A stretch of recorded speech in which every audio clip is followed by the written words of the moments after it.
It's debate night for the Republicans, and we're just moments away from the main event. Right now, the road to the White House leads straight through Las Vegas, and the race is taking a critical turn with terror fears front and center. We are at war with terrorists, and we will win that war. If you go and join ISIS, you are signing your death warrant. I'm going to bomb the out of them. I don't care. Tonight, the top Republican candidates in a primetime debate in a campaign jolted by the attacks in San Bernardino and Paris. ISIS has raised its ugly head again. Donald Trump, still on top, going to new lengths to show he'd be tough on terror. A total and complete shutdown of Muslims entering the United States. We have no choice. Ted Cruz and Marco Rubio on the rise, vying to be the GOP's choice if the frontrunner falls. We are seeing the evil of radical Islamic terrorism here at home. They're not being contained the way the president said. They are growing. Ben Carson trying to bounce back, warning that America can't fight a politically correct war against ISIS. You strangle them. Anything that looks like a military vehicle, it's gone. Jeb Bush and Chris Christie zeroing in on national security, arguing that experience matters in dangerous times. We are in the midst of the next world war. It's not about the big personalities on the stage. It's about leadership. The rest of the field looking for a breakout moment, slamming President Obama's policies and using them against Hillary Clinton. Mrs. Clinton is as accountable for what is going on with ISIS as President Obama. We watch the Democrats. They have so many crazy ideas. We've come to take our country back. Now, the stage is set for the final Republican debate this year. This is not a game of risk. We're dealing with people who have a thirst for innocent blood. We're going to bomb the you-know-what out of them. The first real votes are just weeks away. People are starting to pay attention, and they're getting closer to making a decision. We can't afford to be so nice, folks. And America's security is at stake.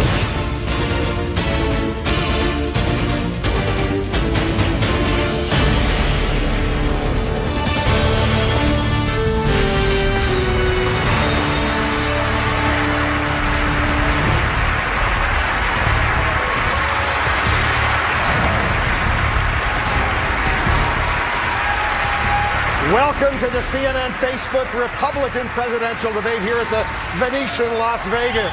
We have a very enthusiastic audience. Everyone is here and they're looking forward to a serious and spirited discussion about the security of this nation. I'm Wolf Blitzer, your moderator tonight. This debate is airing on CNN networks here in the United States and around the world and on the Salem Radio Network.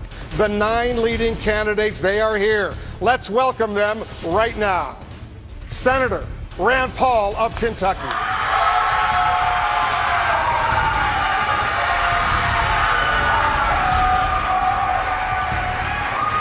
New Jersey Governor Chris Christie.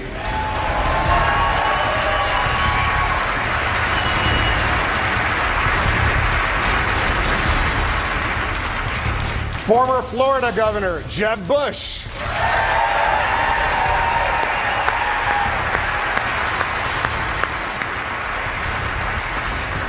Senator Ted Cruz of Texas.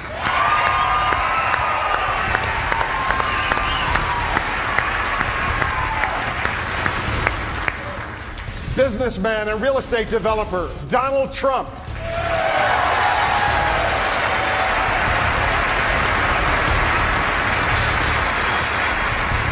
Retired neurosurgeon Dr. Ben Carson.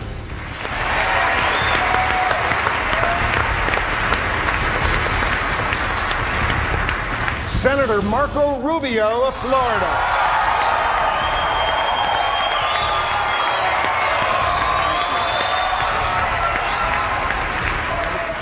Former Hewlett-Packard CEO Carly Fiorina.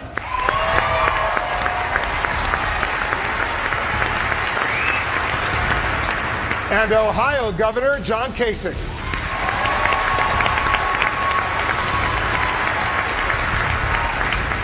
Ladies and gentlemen, welcome these Republican candidates for President of the United States.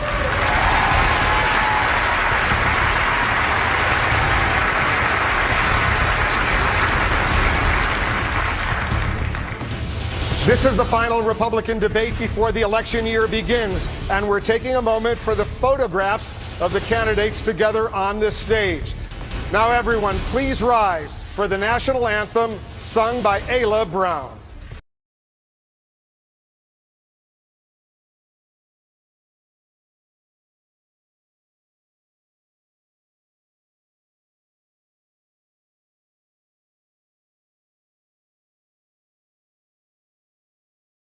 The dawn's early light, what so proudly we hailed at the twilight's last gleaming, whose broad stripes and bright stars through the perilous fight o'er the ramparts we watched were so gallantly streaming, and the rocket's red glare, the bombs bursting in air, gave proof through the night that our flag was still there. Oh, say does that star-spangled banner yet wave o'er the land of the free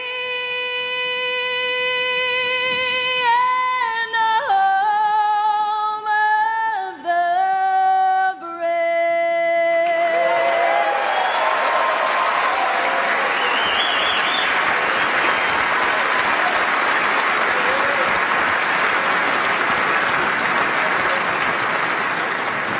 I know everyone is eager to get started, so candidates, please take your places while I explain the ground rules for tonight. As moderator, I'll guide the discussion, and I'll be joined in the questioning by Salem Radio Network talk show host Hugh Hewitt and CNN's chief political correspondent Dana Bash.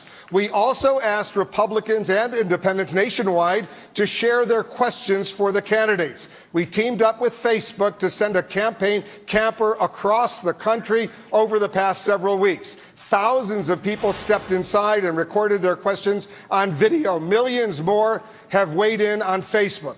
Candidates, I'll try to make sure each of you gets your fair share of questions. You'll have 1 minute and 15 seconds to answer and 30 seconds for follow-ups and rebuttals. I'll give you time to respond if you're singled out for criticism. Our viewers should know that we have timing lights that are visible to the candidates to warn them when their time is up. And as the candidates requested, a bell will sound like this. We know you are all eager to jump in and debate these important issues, so please wait until you're called on. These 9 Republicans are positioned on stage based on their ranking in the recent polls. So let's begin right now. I'd like to invite each candidate to introduce himself or herself to our audience. You'll have 1 minute. First, to you, Senator Paul. The question is, how do we keep America safe from terrorism? Trump says we ought to close that internet thing. The question really is, what does he mean by that? Like they do in North Korea? Like they do in China? Rubio says we should collect all Americans' records all of the time. The Constitution says otherwise. I think they're both wrong. I think we defeat terrorism by showing them that we do not fear them. I think if we ban certain religions, if we censor the internet, I think that at that point the terrorists will have won. Regime change hasn't won. Toppling secular dictators in the Middle East has only led to chaos and the rise of radical Islam. I think if we want to defeat terrorism, I think if we truly are sincere about defeating terrorism, we need to quit arming the allies of ISIS. If we want to defeat terrorism, the boots on the ground need to be Arab boots on the ground. As Commander-in-Chief, I will do whatever it takes to defend America. But in defending America, we cannot lose what America stands for. Today is the Bill of Rights anniversary. I hope we will remember that and cherish that in the fight on terrorism. Thank you, Senator. Governor Kasich. Thank you, Wolf. Just last weekend, a friend asked one of my daughters, do you like politics? And my daughter said, no, I don't. And the reason I don't like it is because there's too much fighting, too much yelling. It's so loud, I don't like it. I turned to my friend and I said, she's really on to something. And when we think about our country and the big issues, Wolf, that we face in this country, creating jobs, making sure people can keep their jobs, the need for rising wages, whether our children, when they graduate from college, can find a job, protecting the homeland, destroying ISIS, rebuilding defense. These are all the things that we need to focus on, but we'll never get there if we're divided. We'll never get there if Republicans and Democrats just fight with one another. Frankly, we are Republicans and they are Democrats, but before all of that, we're Americans. And I believe we need to unify in so many ways to rebuild our country, to strengthen our country, to rebuild our defense, and for America to secure its place in the world for us, for our children, and for the next generation. Thank you. Governor Christie. Thank you, Wolf. America has been betrayed. We've been betrayed by the leadership that Barack Obama and Hillary Clinton have provided to this country over the last number of years. Think about just what's happened today. The second largest school district in America, in Los Angeles, closed based on a threat. Think about the effect that that's going to have on those children when they go back to school tomorrow, wondering, filled with anxiety about whether they're really going to be safe.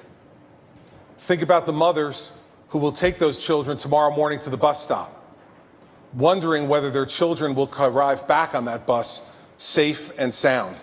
Think about the fathers of Los Angeles who tomorrow will head off to work and wonder about the safety of their wives and their children. What has Barack Obama and Hillary Clinton done to this country? That the most basic responsibility of an administration is to protect the safety and security of the American people. I will tell you this. I'm a former federal prosecutor. I've fought terrorists and won. And when we get back in the White House, we will fight terrorists and win again, and America will be safe.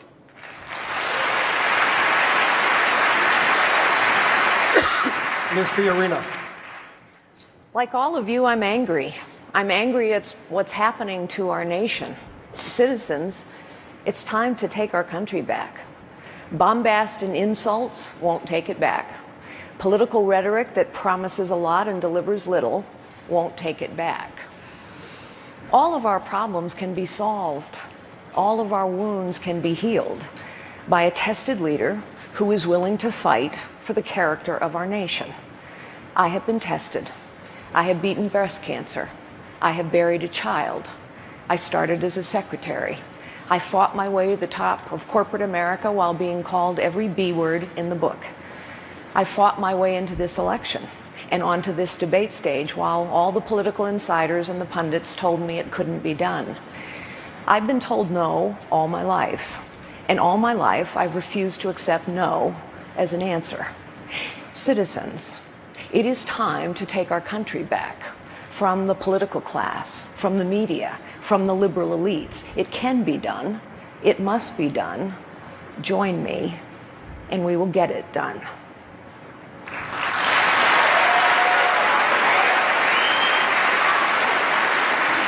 Governor Bush. Our freedom is under attack. Our economy is underwater. The leading Democrat is under investigation. And America is under the gun to lead the free world to protect our civilized way of life. Serious times require strong leadership. That's what's at stake right now. Regarding national security, we need to restore the defense cuts of Barack Obama, to rebuild our military, to destroy ISIS before it destroys us. Regarding economic security, we need to take power and money away from Washington, D.C., and empower American families so that they can rise up again. Look, America still is an exceptional country. We love to lead and we love to win. And we do it when we take on any challenge and when we support our friends. As president, I will keep you and our country safe, secure, and free. Thank you.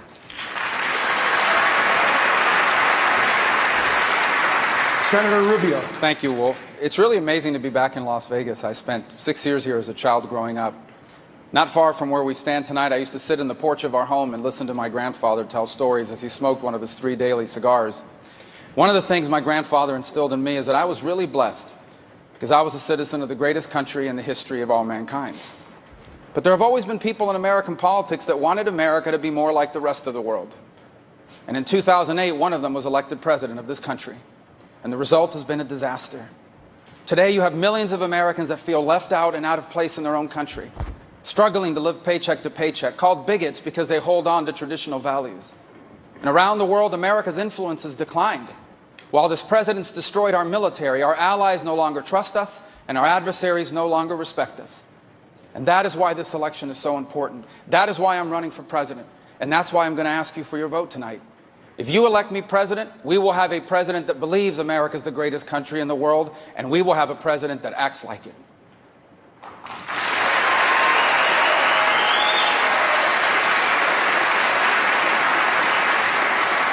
Senator Cruz. Thank you, Wolf. America is at war. Our enemy is not violent extremism. It is not some unnamed malevolent force. It is radical Islamic terrorism. We have a president who is unwilling to utter its name. The men and women on this stage, every one of us, is better prepared to keep this nation safe than is Barack Obama or Hillary Clinton. We need a president who understands the first obligation of the commander-in-chief is to keep America safe. If I am elected president, we will hunt down and kill the terrorists. We will utterly destroy ISIS. We will stop the terrorist attacks before they occur because we will not be prisoners to political correctness. Rather, we will speak the truth. Border security is national security, and we will not be admitting jihadists as refugees. We will keep America safe.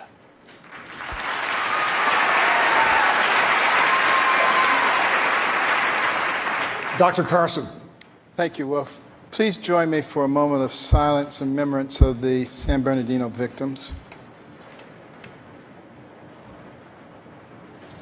Thank you.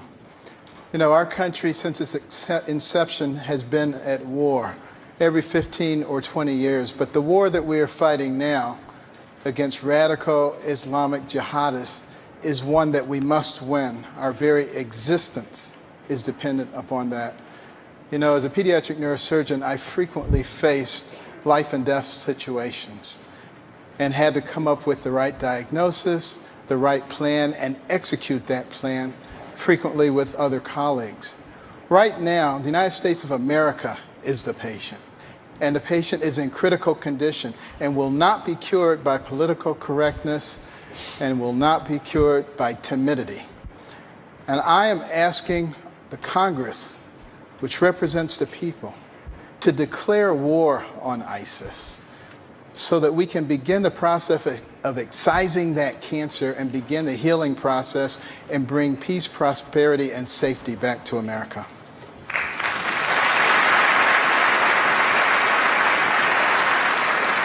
Mr. Trump. Thank you. I began this journey 6 months ago.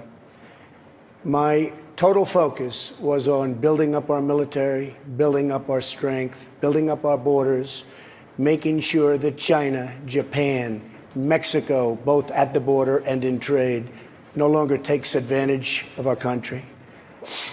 Certainly would never have made that horrible, disgusting, absolutely incompetent deal with Iran, where they get $150 billion. They're a terrorist nation.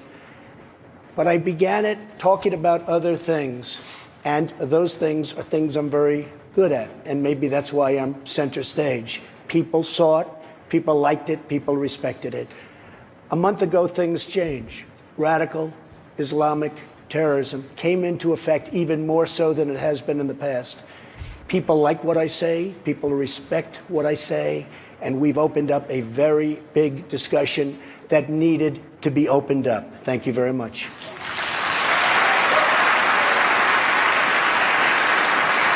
Thank you. Since you last debated, Americans have witnessed terror attacks in Paris and San Bernardino. The FBI director says the country now faces the greatest terror threat since 9/11. You all have different approaches to keeping the country safe, and that will be the focus of tonight's debate. Mr. Trump, as you mentioned in your opening statement, part of your strategy is to focus in on America's borders. To keep the country safe, you say you want to temporarily ban non-American Muslims from coming to the United States, ban refugees fleeing ISIS from coming here, deport 11 million people, and wall off America's southern border. Is the best way to make America great again to isolate it from much of the rest of the world? We are not talking about isolation. We're talking about security. We're not talking about religion. We're talking about security. Our country is out of control. People are pouring across the southern border. I will build a wall. It'll be a great wall. People will not come in unless they come in illegally. Drugs will not pour through that wall. As far as other people, like in the migration, where they're going, tens of thousands of people having cell phones with ISIS flags on them, I don't think so, Wolf. They're not coming to this country. And if I'm president, and if Obama has brought some to this country, they are leaving. They're going. They're gone.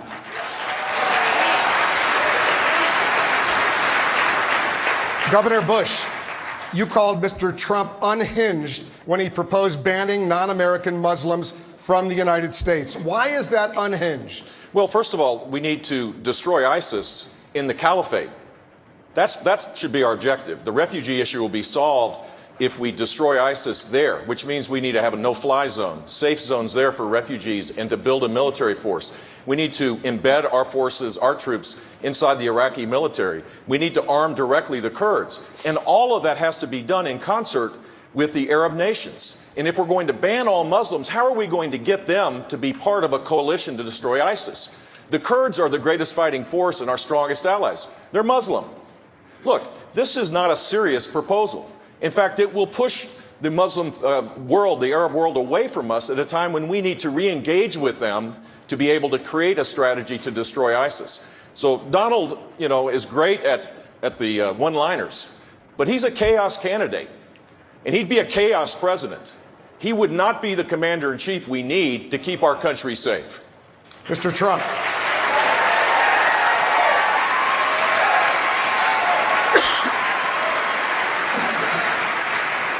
Jeb doesn't really believe I'm unhinged. He said that very simply because he has failed in this campaign. It's been a total disaster. Nobody cares. And frankly, I'm the most solid person up here. I built a tremendous company, and all I want to do is make America great again. I don't want our country to be taken away from us, and that's what's happening. The policies that we've suffered under other presidents have been a disaster for our country. We want to make America great again. And Jeb, in all fairness, he doesn't believe that. Look, he mentioned me. I can talk. This is the problem. Banning all Muslims will make it harder for us to do exactly what we need to do, which is to destroy ISIS. We need a strategy. We need to get the lawyers off the back of the war fighters. Right now, under President Obama, we've created this standard that is so high that it's impossible to be successful in fighting ISIS. We need to engage with the Arab world to make this happen. It is not a serious proposal to say that to the people that you're asking for their support, that they can't even come to the country to even engage in a dialogue with us. That's not a serious proposal. We need a serious leader to deal with this, and I believe I'm that guy. Senator Rubio, I'm going to go to Senator Rubio and get his thoughts. You have said banning Muslims is unconstitutional, but according to a recent ABC News Washington Post poll, a majority of Republicans support Mr. Trump's idea. Why are they wrong? Well, I understand why they feel that way, because this president hasn't kept us safe. The problem is we had an attack in San Bernardino, and we were paying attention to the most important issue we have faced in this country in a decade, since 9/11, and then all the talk was about this proposal, which isn't going to happen. But this is what's important to do. We must deal frontally with this threat of radical Islamists, especially from ISIS. This is the most sophisticated terror group that has ever threatened the world or the United States of America. They are actively recruiting Americans. The attacker in San Bernardino was an American citizen, born and raised in this country. He was a health inspector, had a newborn child, and left all that behind to kill 14 people. We also understand that this is a group that's growing in its governance of territory. It's not just Iraq and Syria. They are now a predominant group in Libya. They are beginning to pop up in Afghanistan. They are increasingly involved now in attacks in Yemen. They have Jordan in their sights. This group needs to be confronted with serious proposals. And this is a very significant threat we face, and the president has left us unsafe. He spoke the other night to the American people to reassure us. I wish he hadn't spoken at all. He made things worse. Because what he basically said was, we are going to keep doing what we're doing now, and what we are doing now is not working. Hugh Hewitt, you have a question. Senator Cruz, you've said you disagree with Mr. Trump's policy.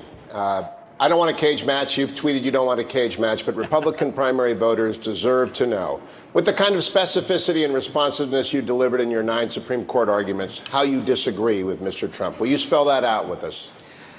Well, listen, Hugh, everyone understands why Donald has suggested what he has. We're looking at a president who's engaged in this doublespeak, where he doesn't call radical Islamic terrorism by its name. Indeed, he gives a speech after the San Bernardino attack where his approach is to try to go after the constitutional rights of law-abiding citizens rather than to keep us safe. And even worse, President Obama and Hillary Clinton are proposing bringing tens of thousands of Syrian refugees to this country when the head of the FBI has told Congress they cannot vet those refugees.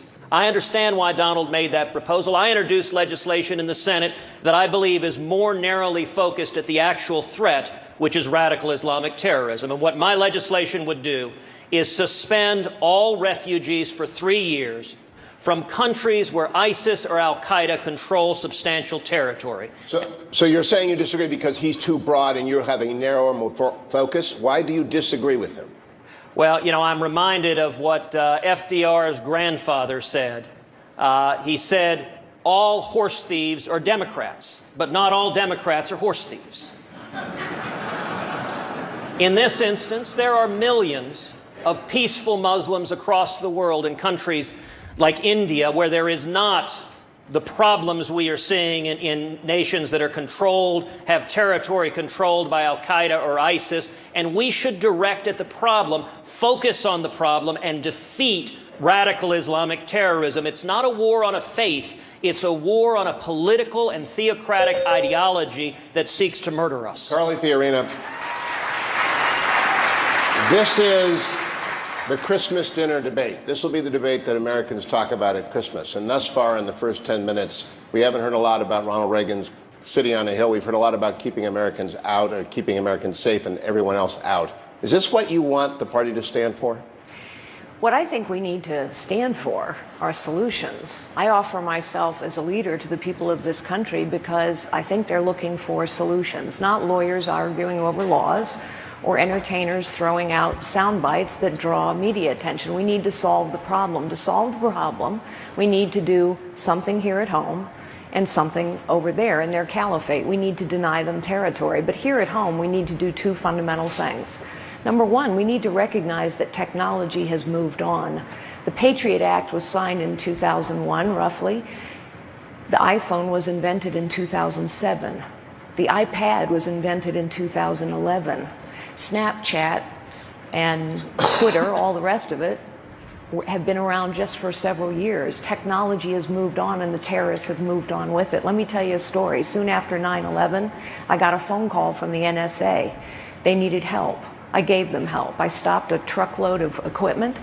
I had it turned around. It was escorted by the NSA into headquarters. We need the private sector's help because government is not innovating. Technology is running ahead by leaps and bounds. The private sector will help, just as I helped after 9/11, but they must be engaged and they must be asked. I will ask them. I know them.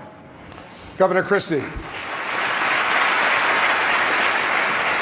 Americans are clearly more afraid today than at any time since 9/11. As you mentioned in your opening statement today in Los Angeles, 650 school children didn't go to 650,000 school children didn't go to school because of an email threat. This 2 weeks after an attack killed 14 people in San Bernardino. Is this the new normal? And if so, what steps would you take as President of the United States to ensure that fear does not paralyze America? Wolf, unfortunately, it's the new normal under Barack Obama and Hillary Clinton. The fact is that if you listen to Hillary Clinton the other day, what she said to the American people was, as regards to ISIS, my strategy would be just about the same as the president's. Just about the same as the president's? We have people across this country who are scared to death.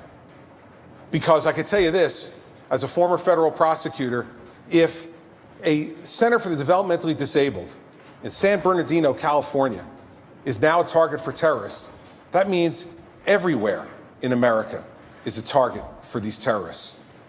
Now, I spent 7 years of my life in the immediate aftermath of September 11th doing this work, working with the Patriot Act, working with our law enforcement, working with the surveillance community to make sure that we keep America safe. What we need to do, Wolf, is restore those tools that have been taken away by the president and others.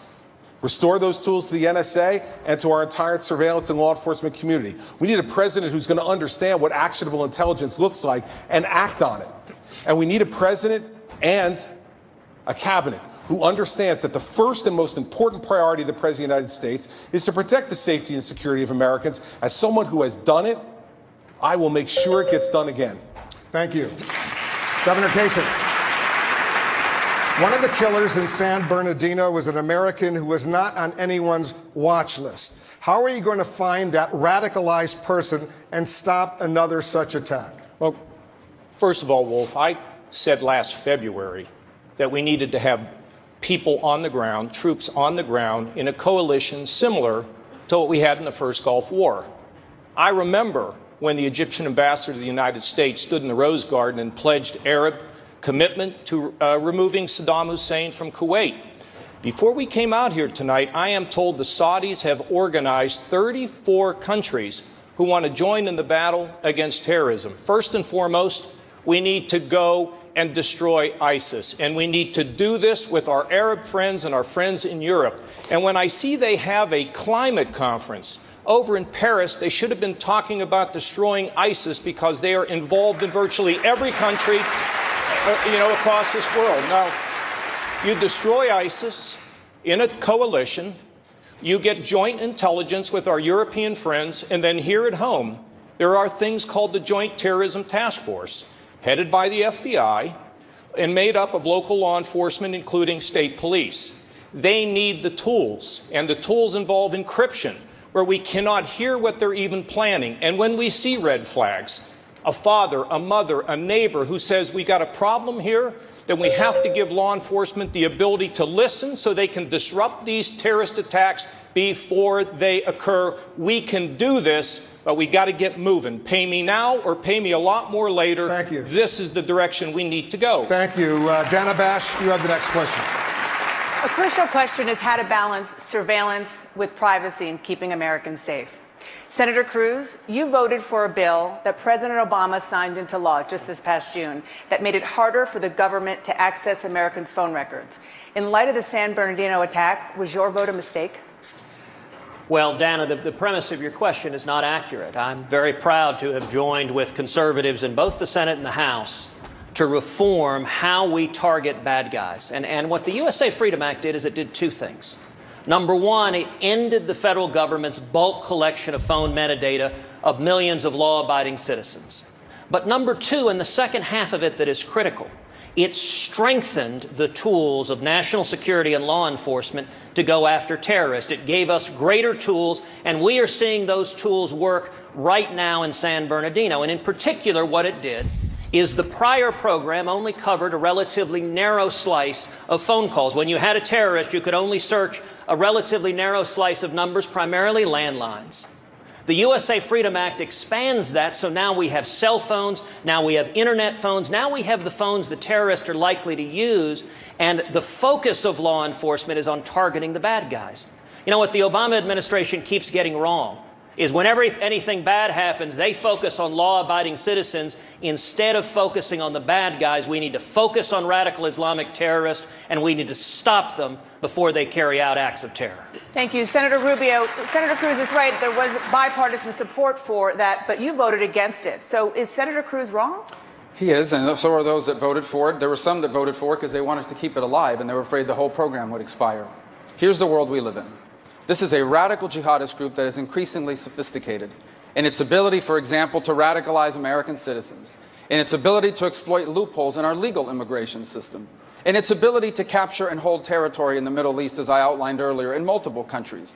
This is not just the most capable, it is the most sophisticated terror threat we have ever faced. We are now at a time when we need more tools, not less tools. And that tool we lost, the metadata program, was a valuable tool that we no longer have at our disposal.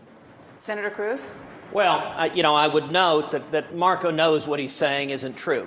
Mark Levin wrote a column last week that says that the attack ads his super PAC is running that are saying the same thing, that they are knowingly false, and they are in fact Alinsky-like attacks like Barack Obama. And the reason is simple. What he knows is that the old program covered 20 to 30% of phone numbers to search for terrorists. The new program covers nearly 100%. That gives us greater ability to stop acts of terrorism.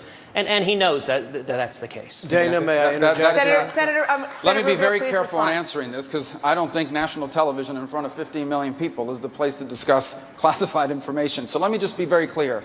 There is nothing that we are allowed to do under this bill that we could not do before.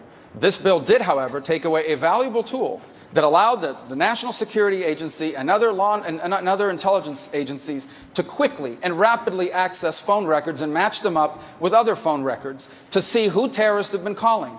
Because I promise you, the next time there is an attack on this country, the first thing people are going to want to know is, why didn't we know about it and why didn't we stop it? And the answer better not be because we didn't have access to records or information that would have allowed us to identify these killers before they attacked us. Senator Paul, I know this has been a very big issue for you. You hear many of your colleagues are calling for increased surveillance by law enforcement. You call that hogwash. Why is that hogwash? I think Marco gets it completely wrong here. We are not any safer through the bulk collection of all Americans' records. In fact, I think we're less safe. We get so distracted by all of the information, we're not spending enough time getting specific information on terrorists. The other thing is the one thing that might have stopped Senator Bernardino, that might have stopped 9/11, would have been stricter controls on those who came here.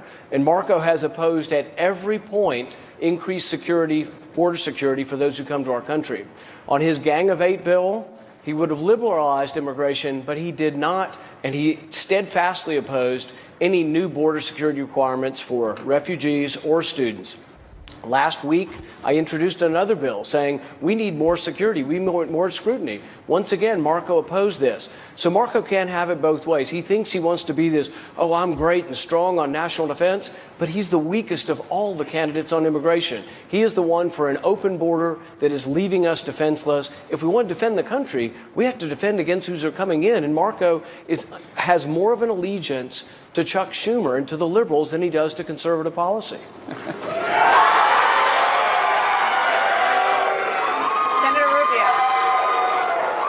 I want to thank Rand for another 30 seconds because, number one, what he's pointing to is a bill last week, an amendment he voted for that only 10 people voted for. You know why? Because it's not focused on terrorists. It would have banned anyone from coming here. Someone from Taiwan would not have been able to come here as a tourist. Number two, this program, this metadata program, is actually more strict than what a regular law enforcement agency has now. If a regular law enforcement agency wants your phone records, all they have to do is issue a subpoena. But now the intelligence agency is not able to quickly gather records and look at them to see who these terrorists are calling. And the terrorist that attacked us in San Bernardino was an American citizen, born and raised in this country. And I bet you we wish we would have had access to 5 years of his records so we could see who he was working with before they carried out another attack. Governor Christie, I'll come to you in a minute. Since I was mentioned in the question, can I respond? Go ahead, please. Marco still misunderstands the immigration issue. What I put forward was an amendment that would have temporarily halted immigration from high-risk terrorist countries, but it would have started it up, but I want them to go through global entry, which is a program where we do background checks. The thing is that every terrorist attack we've had since 9/11 has been legal immigration. Marco wants to expand that. I want more rules, more scrutiny, and to defend the country, you have to defend the border.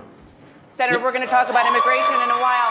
But Governor Christie, don't I get another 30 listening to seconds? this, He mentioned me again.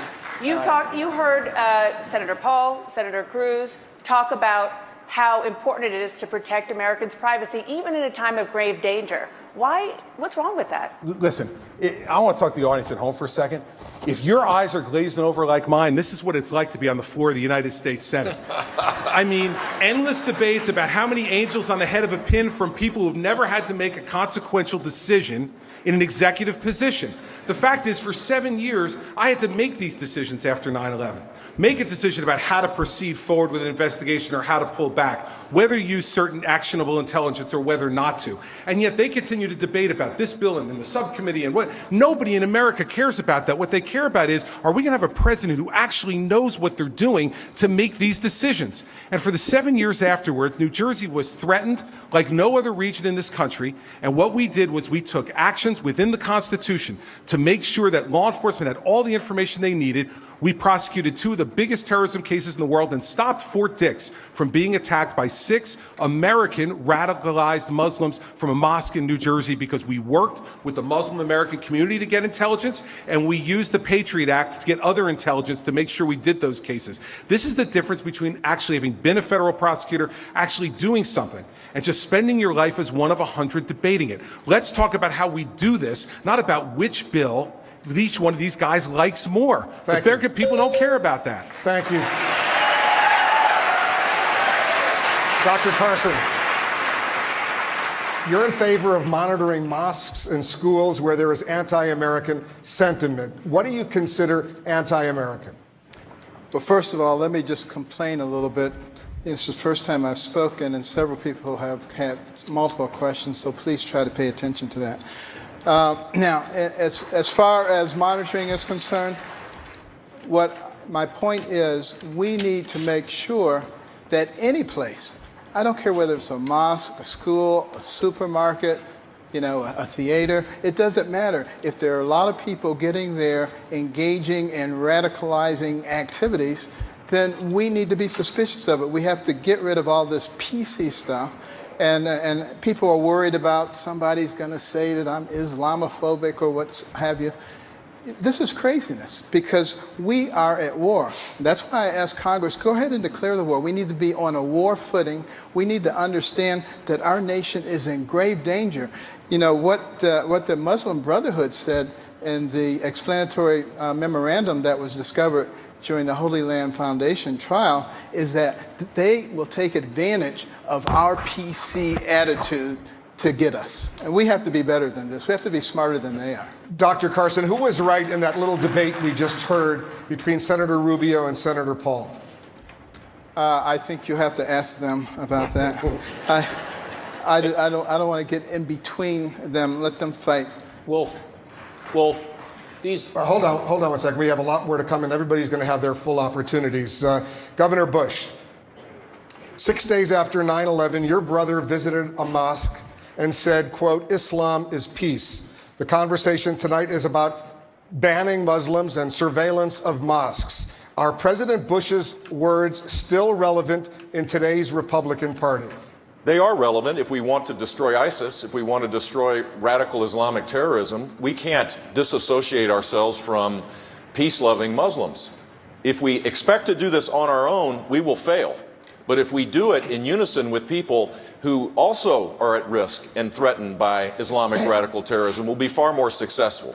Look, the FBI has the tools necessary to monitor un-American activities in our country. It goes on. We shouldn't even be talking about it, to be honest with you, out in the public. Of course they have those capabilities, and we should make sure that we give the FBI, the NSA, our intelligence communities, all the resources they need to keep us safe.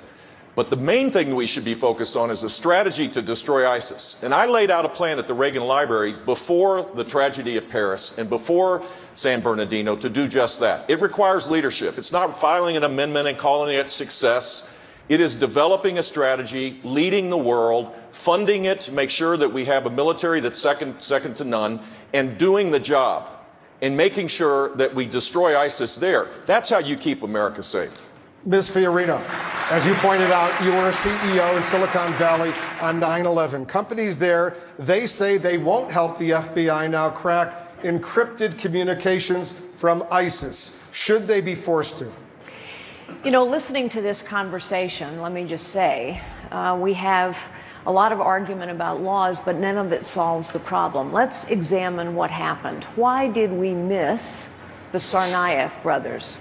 Why did we miss the San Bernardino couple? It wasn't because we had stopped collecting metadata. It was because I think, as someone who comes from the technology world, we were using the wrong algorithms. This is a place where the private sector could be helpful because the government is woefully behind the technology curve.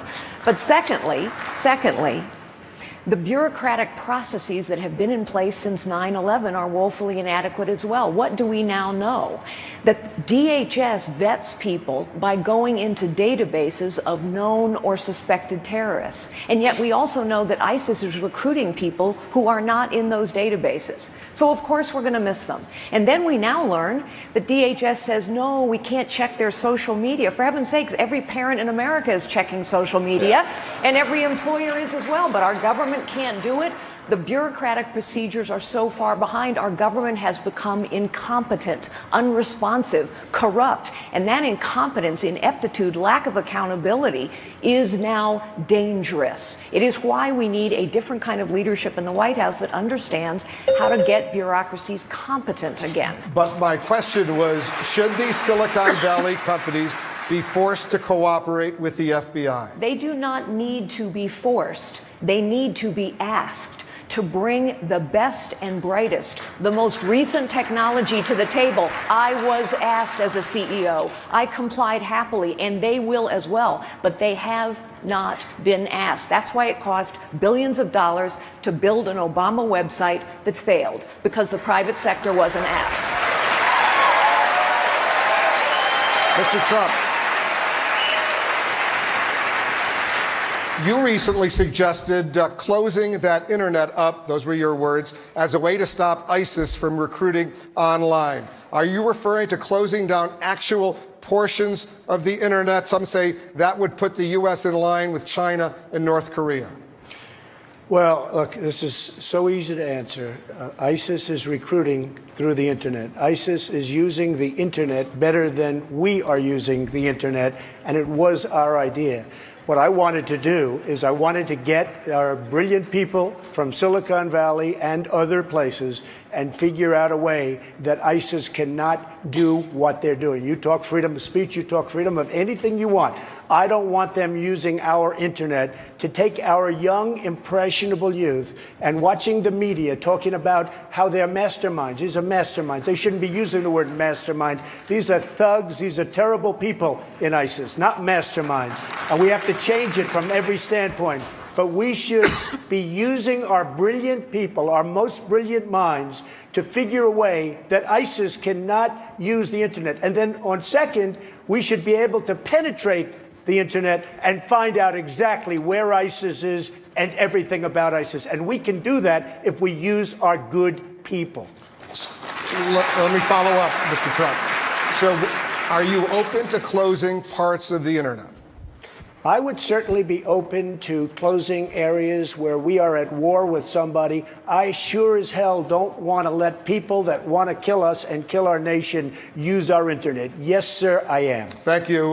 Governor Kasich, is shutting down any part of the internet a good idea? No, I don't think it is. And I want to go back to two other issues. One is the metadata.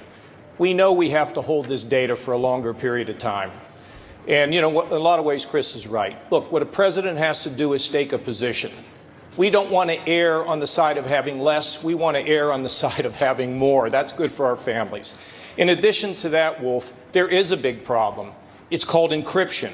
And the people in San Bernardino were communicating with people who the FBI had been watching. But because their phone was encrypted, because the intelligence officials could not see who they were talking to, it was lost. We have to solve the encryption problem. It is not easy. A president of the United States, again, has to bring people together, have a position.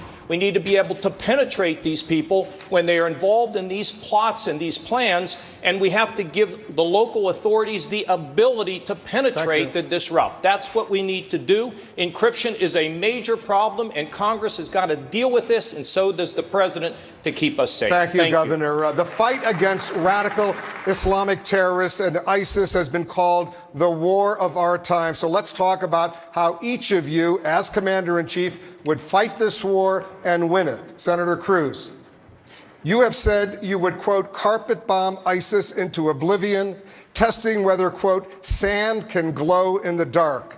Does that mean leveling the ISIS capital of Raqqa in Syria, where there are hundreds of thousands of civilians?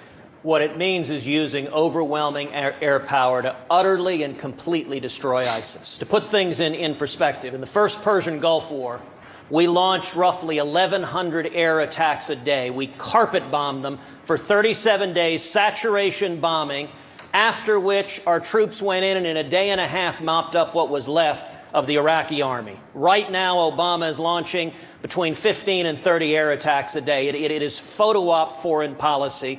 We need to use overwhelming air power. We need to be arming the Kurds. We need to be fighting and killing ISIS where they are. And let me go back to the earlier discussion a minute ago. It's not a lack of competence that is preventing the Obama administration from stopping these attacks. It is political correctness.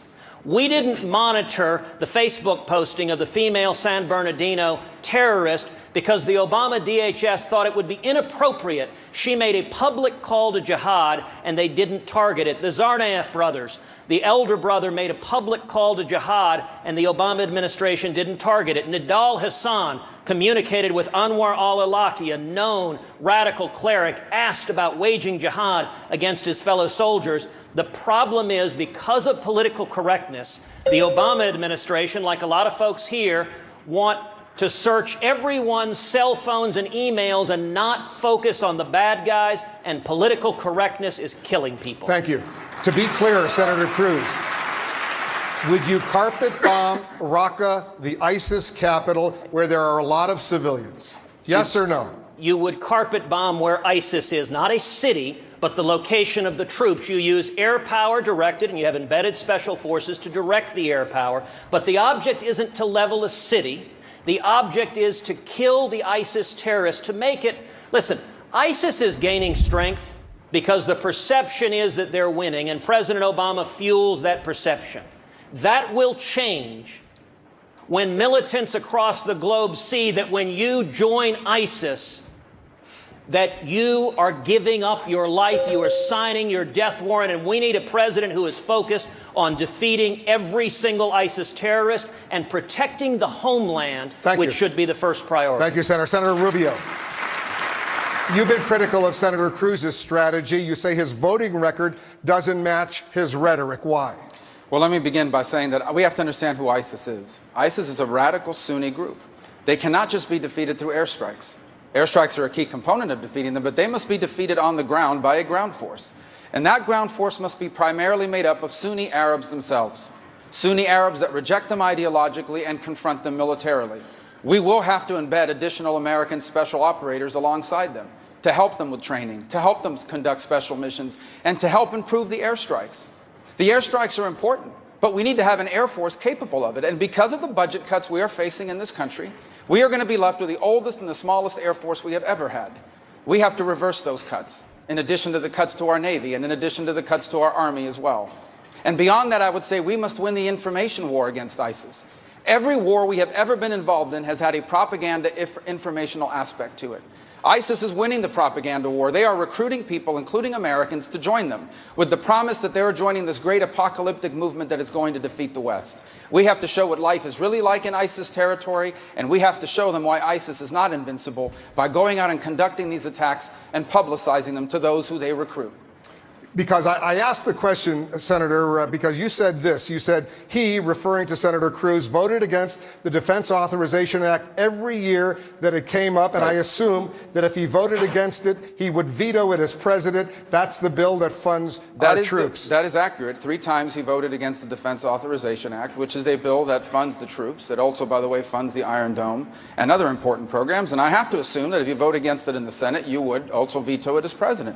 He has also supported, by the way, a budget that is called the containment budget.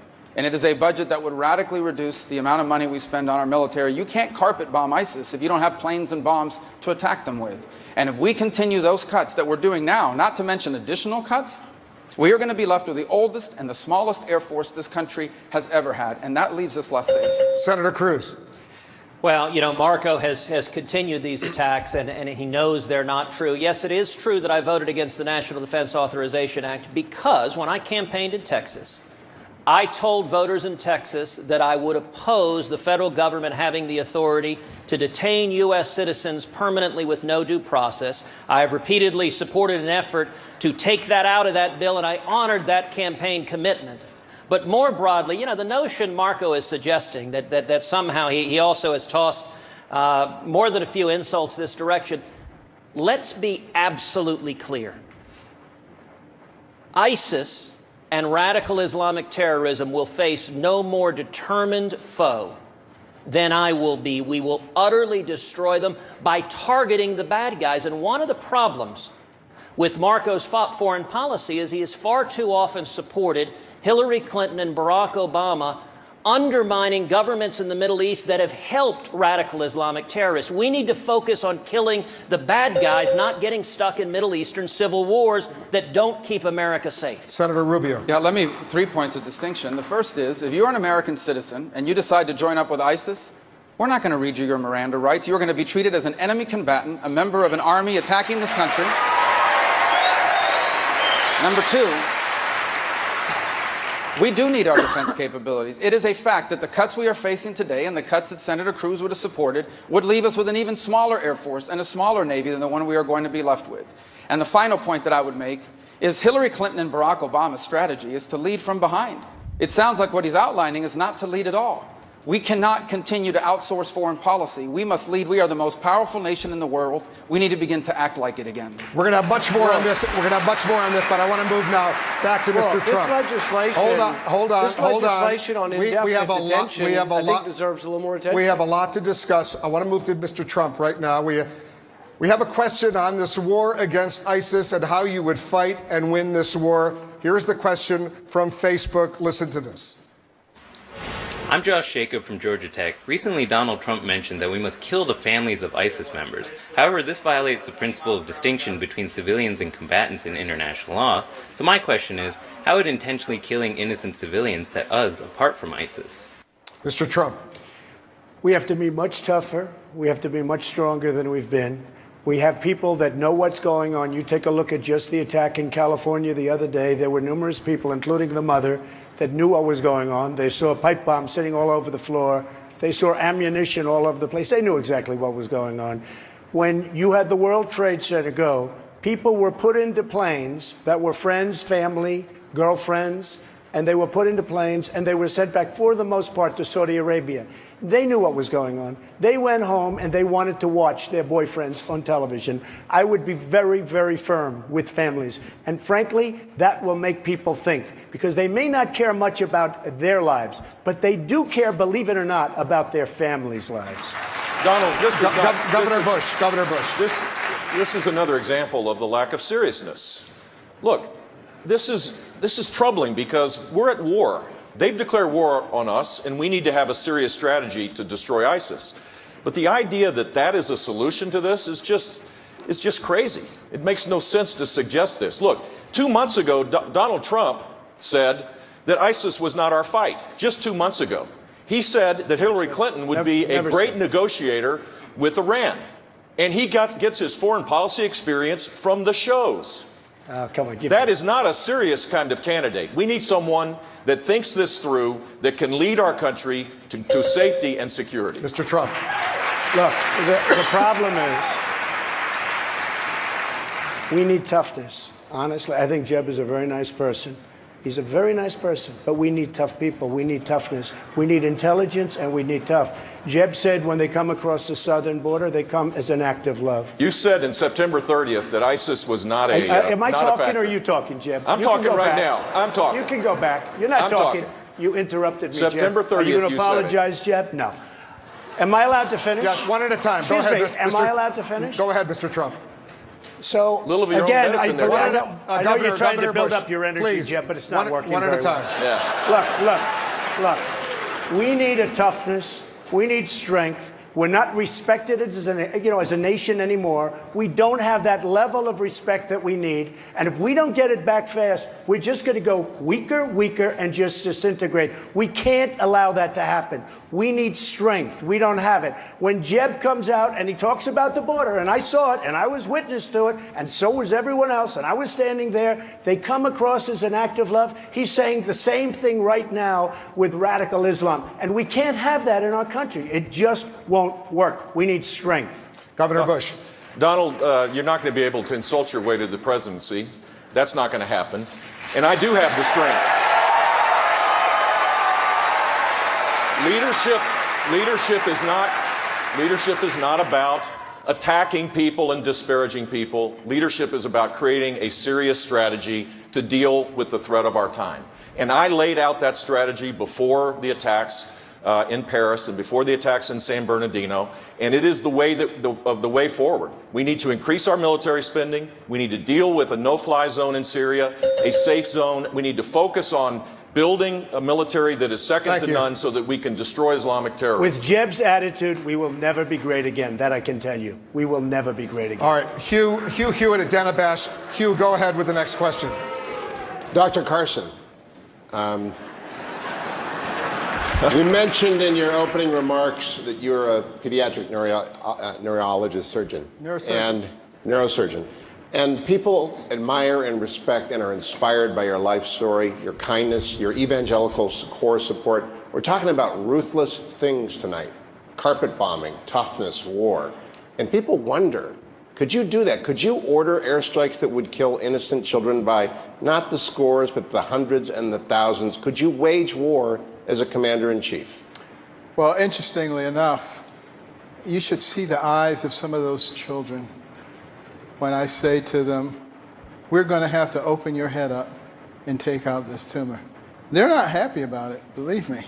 And they don't like me very much at that point. But later on, they love me. Sometimes I sound like him. Later on, they really realize what's going on. And by the same token, you have to be able to look at the big picture and understand that it's actually merciful if you go ahead and finish the job rather than death by 1,000 pricks. So you are okay with the deaths of thousands of innocent children and civilians? It's like... You got it. You got it. That is what war... Can you be as ruthless as Churchill was in prosecuting the war against the Nazis? Ruthless is not necessarily the word I would use, but tough, resolute, understanding what the problems are, and understanding that the job of the President of the United States is to protect the people of this country and to do what is necessary in order to get it done. Senator Paul, you said ISIS grew stronger because of the hawks in your party. Do you really think that Republicans have fueled the rise of ISIS? I think that by arming the allies of ISIS, the Islamic rebels against Assad, that we created a safe space or made that space bigger for ISIS to grow. I think those who have wanted regime change have made a mistake. When we toppled Gaddafi in Libya, I think that was a mistake. I think ISIS grew stronger, we have a failed state, and we are more at risk. I'd like to also go back to, though, another question, which is Donald Trump a serious candidate? The reason I ask this is if you're going to close the internet, realize, America, what that entails. That entails getting rid of the First Amendment, okay? It's no small feat. If you are going to kill the families of terrorists, realize that there's something called the Geneva Convention we're going to have to pull out of. It would defy every norm that is America. So when you ask yourself, whoever you are that think you're going to support Donald Trump, think, do you believe in the Constitution? Are you going to change the Constitution? Mr. Trump. So they can kill us, but we can't kill them. That's what you're saying. And as far as the internet is concerned, I'm not talking about closing the internet. I'm talking about parts of Syria, parts of Iraq, where ISIS is, spotting it. Now, you could close it. What I like even better than that is getting our smartest and getting our best to infiltrate their internet so that we know exactly where they're going, exactly where they're going to be. I like that better. But we have to... Who would be? I just can't imagine somebody booing. These are people that want to kill us, folks. And you're objecting to us infiltrating their conversations? I don't think so. I don't think so. Senator Paul. Senator Paul, I want to go back to my initial question, which is you saying that ISIS grew stronger because of hawks in your party. And do you think that your own party, the people who you're describing, are responsible for the rise of ISIS? I think that if you believe in regime change, you're mistaken. In 2013, we put 600 tons of weapons, us, Saudi Arabia, and Qatar, into the war against Assad. By pushing Assad back, we did create a safe space. We had people coming to our Foreign Relations Committee and saying, oh, we need to arm the allies of al-Qaeda. They are still saying this. It is a crazy notion. This is the biggest debate we should be having tonight is regime change a good idea? Has it been a good idea? There are still people, the majority on the stage, they want to topple Assad. And then there'll be chaos, and I think ISIS will then be in charge of Syria. Senator, we're going to talk about regime change in a bit, but Governor Kasich, would you like to respond to Senator Paul? Yeah, let me just suggest to everybody, and I hear, last February, I said we needed to have people on the ground in a coalition with Europe and our allies. This is not going to get done just by working with the Sunnis, and it is not going to get done if we just embed a few people. We have to go massively like we did in the first Gulf War, where we destroyed Saddam's ability to take Kuwait. We need to have a coalition that will stand for nothing less than the total destruction of ISIS, and we have to be the leader. We can't wait for anybody else. I served on the Armed Services Committee for 18 years, and we must lead or the job won't get done, unfortunately, for our country. Thank you, Governor. Senator Rubio, let's continue this conversation. This is a critically important issue. I hope at some point you're going to ask me my strategy for defeating ISIS. We have a lot of time, Ms. Fiorina. I want to get Senator Rubio right now. Let's talk about one of the aspects of your strategy. You say the only way to defeat ISIS is with ground forces made up primarily of Sunni Arab forces. Yes. Those Arab nations, though, as you well know, they've conducted less than 5% of the airstrikes and actually none since August. What makes you think they are willing to fight on the ground if they're not even willing to fight from the air? Well, they most certainly will have to be worked on to provide more than what they are doing now. There's no doubt about it. And there's one major reason why they have not been willing to be a broader part of the coalition, and that is they have lost complete trust and confidence in this president. This president cut a deal with their mortal enemy, the Shia, in Iran. And this is the reason why they no longer trust this president or are willing to work alongside them. But they have as much invested in this as we do, in fact, more so. For it is the king of Saudi Arabia they want to behead first. It's the king of Jordan that they want to dethrone. They want to go into Egypt, like the way they've already gone into Libya. And on another point we need to talk about, Assad is one of the main reasons why ISIS even exists to begin with. Assad is a puppet of Iran, and he has been so brutal towards the Sunni within Syria that he created the space that led for the people of Syria themselves to stand up and try to overthrow him. That led to the chaos, which allowed ISIS to come in and take advantage of that situation and grow more powerful. And the fact that this president led from behind meant there were no alternative groups on the ground to be empowered, leaving ISIS the prime operating space they needed to become the force they have now become. Thank you, Senator. Stand by. Ms. Fiorina, the former Defense Secretary Bob Gates says the chances of getting Sunni Arab forces on the ground to get the job done, his words, chances very remote. What's your strategy? Well, first, I'll just point out that talking tough is not the same as being strong. And to wage war, we need a commander-in-chief who has made tough calls in tough times and stood up to be held accountable over and over, not first-term senators who never made an executive decision in their life.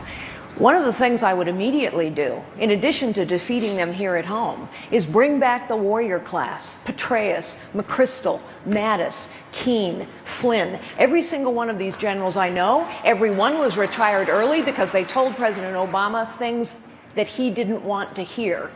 We must have Sunni Arabs involved in this coalition. We must commit leadership, strength, support, and resolve. I'll just add that Margaret Thatcher once said, if you want something talked about, ask a man. If you want something done, ask a woman. Thank you. Governor Christie, what's your strategy? Well, you know, you sit up here and you listen to this stuff and you think that so many of these people who have had so much to do in this national debate they talk like they were bystanders. You know, we talk about our military being degraded over time, and yet we've had folks on the stage who've been a part of Congress who have participated in sequester, who participated in the degrading of this military over time. And that's why I think people get so frustrated with Washington, D.C. now. That's why they're so angry with the electorate, so angry with everybody who's involved in government in Washington, D.C. Because if you listen to the folks up here, you would think that they weren't even there, that they had nothing to do with this. This is the difference between being a governor and being in a legislature. See, because when something doesn't work in New Jersey, they look at me, say, why didn't you get done? Why didn't you do it? You have to be responsible and accountable. And so on ISIS, let's be clear. The president needs to be a force that is trusted in the world. And on this, I agree with Marco. You know, this president's not trusted. If you're the king of Jordan, if you're in the royal family in Saudi Arabia, and he's made this deal with Iran, which gives them $150 billion to wage a war and try to extend their empire across the Middle East, why would you want to do it now? But I will tell you this, when I stand across from King Hussein of Jordan, I say to him, you have a friend again, sir, who will stand with you to fight this fight. He'll change his mind. Dr. Carson, what's your strategy? Well, first of all, I've been talking about this for over a year. We have to destroy their caliphate because that gives them the legitimacy to go ahead with the global jihad. We have to take their energy because ISIS is the richest terrorist organization there is. Take their oil, shut down all the mechanisms whereby they can disperse money because they go after disaffected individuals from all over the place, and they are able to pay them. That makes a difference. As far as the command centers are concerned, in Raqqa and to a lesser degree Mosul, cut those off. Do the same kind of thing that we did with Sinjar a few weeks ago, working with our embedded special forces, with the Kurds, shut off the supply route, soften them up, then we go in with special ops followed by our Air Force to take them over. Those are things that work. But also, you know, this whole concept of boots on the ground, you know, we've got a phobia about boots on the ground. If our military experts say we need boots on the ground, we should put boots on the ground and recognize there will be boots on the ground, and they'll be over here, and they'll be their boots if we don't get them out of there now. Thank you. Everyone stand by. We're only just beginning. Coming up, which candidates on this stage tonight want to move U.S. foreign policy in a dramatically new direction? We'll be right back.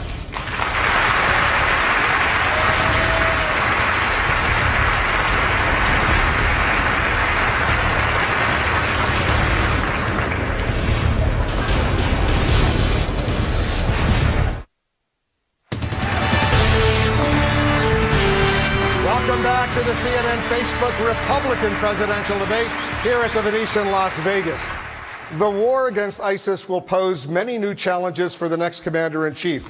The last two presidents pursued a Middle East policy that supported toppling dictators to try to promote democracy. Senator Cruz, you have said the world would be safer today if Saddam Hussein were still in power in Iraq, Muammar Gaddafi ruled Libya, and Hosni Mubarak ruled Egypt. So would it be your policy to preserve dictatorships rather than promoting democracy in the Middle East? Wolf, I believe in an America-first foreign policy, that far too often President Obama and Hillary Clinton, and unfortunately more than a few Republicans, have gotten distracted from the central focus of keeping this country safe.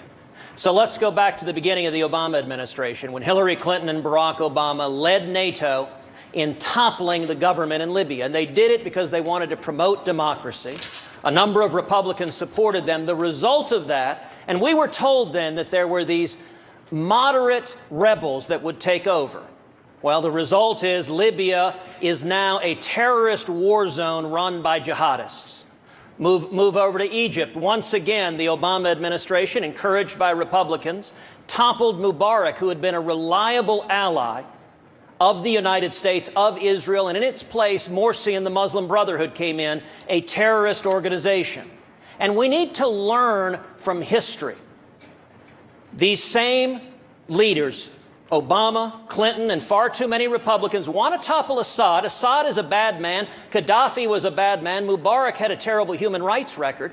But they were assisting us, at least Gaddafi and Mubarak, in fighting radical Islamic terrorists. And if we topple Assad, the result will be ISIS will take over Syria, and it will worsen U.S. national security interests. And the approach, instead of being a Woodrow Wilson democracy promoter, we ought to hunt down our enemies and kill ISIS rather than creating opportunities for ISIS to take control of new countries. Thank you, Senator. Senator Rubio, you supported the removal of Muammar Gaddafi in Libya. Now that country is in turmoil as ISIS is clearly growing there. Senator Cruz says you haven't learned your lesson. Do you have any regrets for supporting President Obama's intervention in Libya? To begin with, Muammar Gaddafi and the revolt against Gaddafi was not started by the United States. It was started by the Libyan people. And the reason why I argue we needed to get involved is because he was going to go one way or the other. And my argument then was proven true, and that is the longer that civil war took, the more militias would be formed, and the more unstable the country would be after the fact. As far as Muammar Gaddafi is concerned, by the way, Muammar Gaddafi is the man that killed those Americans over Lockerbie, Scotland. Muammar Gaddafi is also the man that bombed that cafe in Berlin and killed those Marines. And you want to know why Muammar Gaddafi started cooperating on his nuclear program? Because we got rid of Saddam Hussein. And so he got scared that he would be next, and that's why he started cooperating. Look, we will have to work around the world with less than ideal governments. The government in Saudi Arabia is not a democracy, but we will have to work with them. The government in Jordan is not perfect, but we will have to work with them. But anti-American dictators like Assad, who help Hezbollah, who help get those IEDs into Iraq, if they go, I will not shed a tear. Senator Cruz? Well, it's more than not shedding a tear. It's actively getting involved to topple a government. And we keep hearing from President Obama and Hillary Clinton and Washington Republicans that they're searching for these mythical moderate rebels. It's like a purple unicorn. They never exist. These moderate rebels end up being jihadists. And I'll tell you whose view on Assad is the same as mine. It's Prime Minister Netanyahu. Prime Minister Netanyahu has said Israel doesn't have a dog in that fight because Assad is a puppet of Iran, a Shia radical Islamic terrorist, but at the same time, Prime Minister Netanyahu doesn't want to see Syria governed by ISIS, and we need to focus on American interests, not on global aspirations. Everybody stand by for a moment. Governor Kasich, go ahead. I don't understand this thing about Assad. He has to go. Assad is aligned with Iran and Russia. The one thing we want to prevent is we want to prevent Iran being able to extend a Shia crescent all across the Middle East. Assad's got to go, and there are moderates there. There are moderates in Syria who we should be supporting. I do not support a civil war. I don't want to be policeman of the world, but we can't back off of this. And let me tell you, at the end, the Saudis have agreed to put together a coalition inside of Syria to stabilize that country. He must go. It will be a blow to Iran and to Russia. We're going to talk about Assad in a moment. Mr. Trump, are Americans safer with dictators running the world in the Middle East? In my opinion. Go ahead, Mr. Trump. In my opinion, we've spent $4 trillion trying to topple various people that, frankly, if they were there and if we could have spent that $4 trillion in the United States to fix our roads, our bridges, and all of the other problems, our airports, and all of the other problems we have, we would have been a lot better off. I can tell you that right now. We have done a tremendous disservice, not only to the Middle East, we've done a tremendous disservice to humanity. The people that have been killed, the people that have been wiped away, and for what? It's not like we had victory. It's a mess.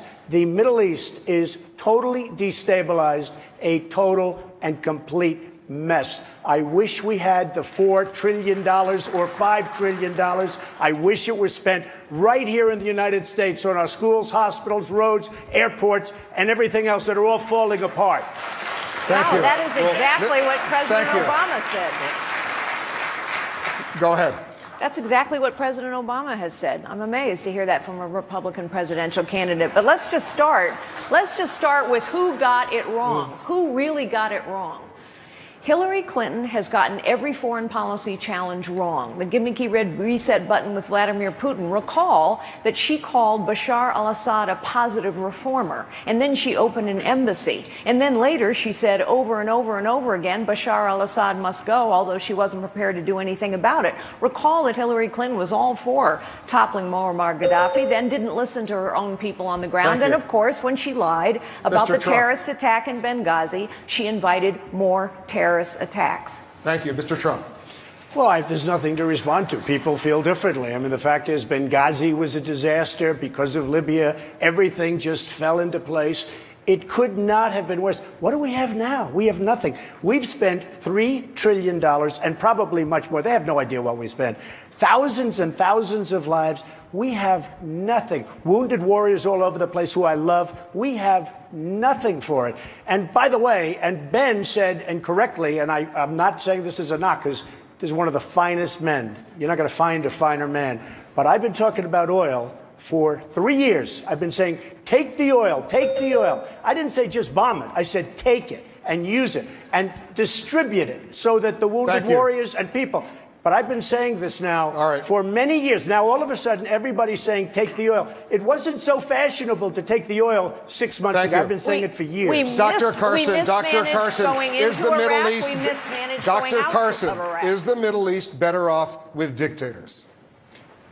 No one is ever better off with dictators, but there comes a time, you know, when you're on an airplane, they always say, in case of an emergency, oxygen mask will drop down, put yours on first, and then administer help to your neighbor.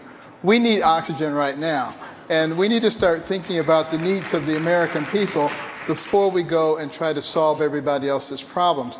The fact of the matter is the Middle East has been in turmoil for thousands of years.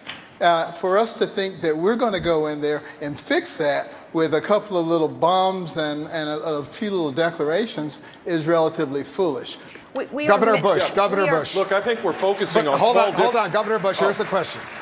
You said getting rid of Saddam Hussein, in your words, was a pretty good deal. In light of what has happened in Iraq, do you still feel that way? I do, and I think the lessons learned are that we have to have a strategy to get in and a strategy to get out, which means that you create a stable situation. This president, and this is what the focus ought to be, it's not the differences between us. It's Barack Obama does not believe America's leadership in the world is a force for good.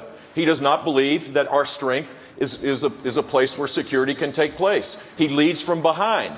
He creates an environment that now we're creating the most unstable situation we've had since the World War II era. The focus ought to be on the simple fact that Hillary Clinton wants to double down on a failed foreign policy, and we need to be united to defeat that, because we're going to be in a place that is far less secure than it is today. You agree? Senator Paul. Was getting rid of Saddam Hussein a pretty good deal? These are the fundamental questions of our time, these foreign policy questions, whether or not regime change is a good idea or a bad idea. I don't think because I think the regime change was a bad idea, it means that Hussein was necessarily a good idea. There's often variations of evil on both sides of the war. What we have to decide is whether or not regime change is a good idea. It's what the neoconservatives have wanted. It's what the vast majority of those on the stage want. They still want regime change. They want it in Syria. They wanted it in Iraq. They wanted it in Libya. It has not worked. Out of regime change, you get chaos. From the chaos, you've seen repeatedly the rise of radical Islam. So we get this profession of, oh my goodness, they want to do something about terrorism, and yet they're the problem because they allow terrorism to arise out of that chaos. Thank you, Senator. Hugh Hewitt, go ahead. Wolf, the question of whether we should be the question of whether we should be toppling dictatorships is asking the wrong question. We should be defeating our enemies. So the problem with defeating... Senator, we're going to get to you. Wait your turn. We have 2 hours debate. We'll have plenty of time. Let Hugh ask his question. Well, but let me explain. The focus Senator, should be on defeating our enemies. So, for example, Senator, a regime you'll we have should plenty of change opportunity. Hugh, is go Iran, ahead. because Iran Go ahead, Hugh. has declared war on us. But we shouldn't be toppling regimes that are fighting radical Islamic terrorists and that are helping. These are the rules all of you agreed to. Hugh, go ahead with your question. Mr. Trump, yes, we are talking about the most important thing. That's why it's heated. And it's, you're okay with Mr. Assad staying in power, but you're also in favor of winning. If he stays in power, Iran is winning. Hezbollah is winning. Iran is winning in Yemen. They are winning everywhere. If they're winning, how can we be winning? I think Assad is a bad guy, very bad guy, all right? Lots of people killed. I think we're backing people. We have no idea who they are. The rebels. We call them the rebels. The patriotic rebels. We have no idea. A lot of people think that they're ISIS. We have to do one thing at a time. We can't be fighting ISIS and fighting Assad. Assad is fighting ISIS. He's fighting ISIS. Russia's fighting now ISIS. And Iran is fighting ISIS. We have to do one thing at a time. We can't go, and I watched Lindsey Graham. He said, I've been here for 10 years fighting. Well, he'll be there with that thinking for another 50 years. He won't be able to solve the problem. We have to get rid of ISIS first. After we get rid of ISIS, we'll start thinking about it. But we can't be fighting Assad. And when you're fighting Assad, you're fighting Russia, you're fighting Iran, you're fighting a lot of different groups. But we can't be fighting everybody at one time. Governor Christie, is he right? Because if we step back, Iran goes nuclear. Is Donald Trump right? Well, I think we have to focus, Hugh, on exactly what the priorities are. And to me, what I've always said is that the president has set up an awful situation through his deal with Iran. Because what his deal with Iran has done is empowered them and enriched them. And that's the way ISIS has been created and formed here. ISIS is created and formed because of the abuse that Assad and his Iranian sponsors have rained down on the Sunnis in Syria. And so when we empower Iran, this is why this president, and when Hillary Clinton says her theory against ISIS will be just about the same as the president, then get ready for more unrest and more murder and more violence in the Middle East. We need to focus our attention on Iran, because if you miss Iran, you're not going to get ISIS. The two are inextricably connected because one causes the other. Senator Paul, let me ask you, you heard Governor Kasich say Assad must go. Do you agree? No, I think it's a huge mistake. I think regime change in Syria, and this is what I've been saying this for several years now. In 2013, when we first went in, I said, you're going to give arms to the allies of al-Qaeda, to radical jihadists? That's crazy. But the other thing I said is the great irony is you'll be back fighting against your own weapons. Had Assad been bombed when he used chemical weapons 2 years ago, ISIS would be in charge of all of Syria now. We have to have a more realistic foreign policy and not a utopian one where we say, oh, we're going to spread freedom and democracy and everybody in the Middle East is going to love us. Governor They're not Kasich, going a to love huge us. mistake. In foreign policy, you have to know how to pick and choose. There's no way, if Saddam had not had weapons of mass destruction, I would have gone. Because I don't believe that U.S. should be involved directly in civil wars. I opposed the U.S. involvement in Lebanon. We ended up having to withdraw our Marines after our barracks were blown up.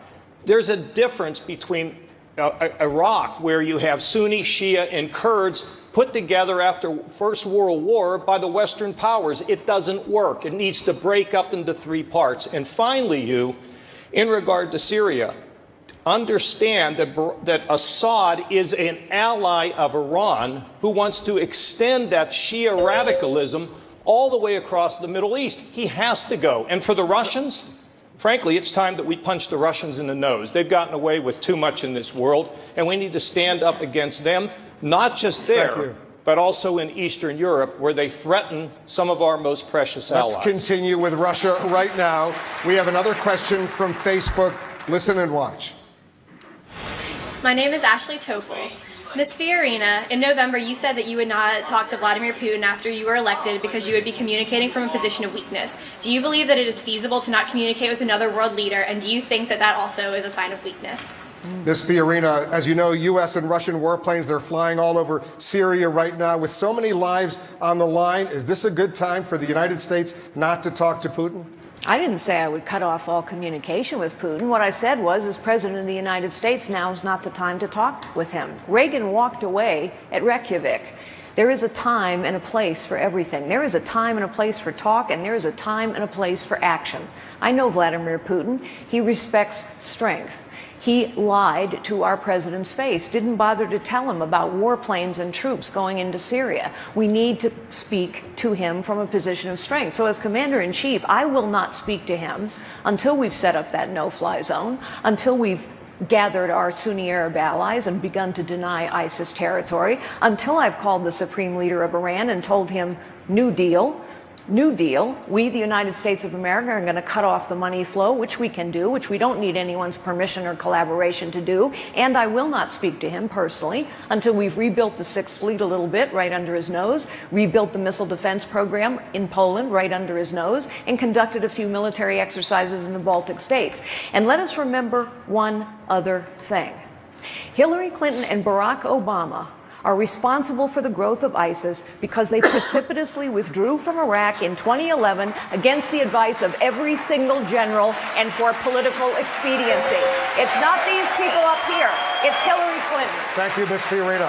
Governor Christie, if the U.S. imposed a no-fly zone over Syria and a Russian plane invaded that no-fly zone, would you be prepared to shoot down that Russian plane and risk war with Russia? Not only are we prepared to do it, I would do it. A no-fly zone means a no-fly zone.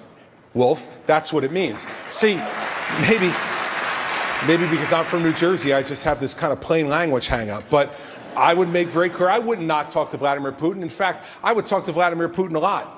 And I would say to him, listen, Mr. President, there's a no-fly zone in Syria. You fly in, it applies to you. And yes, we would shoot down the planes of Russian pilots if, in fact, they were stupid enough to think that this president was the same feckless weakling that the president we have in the Oval Office is right now.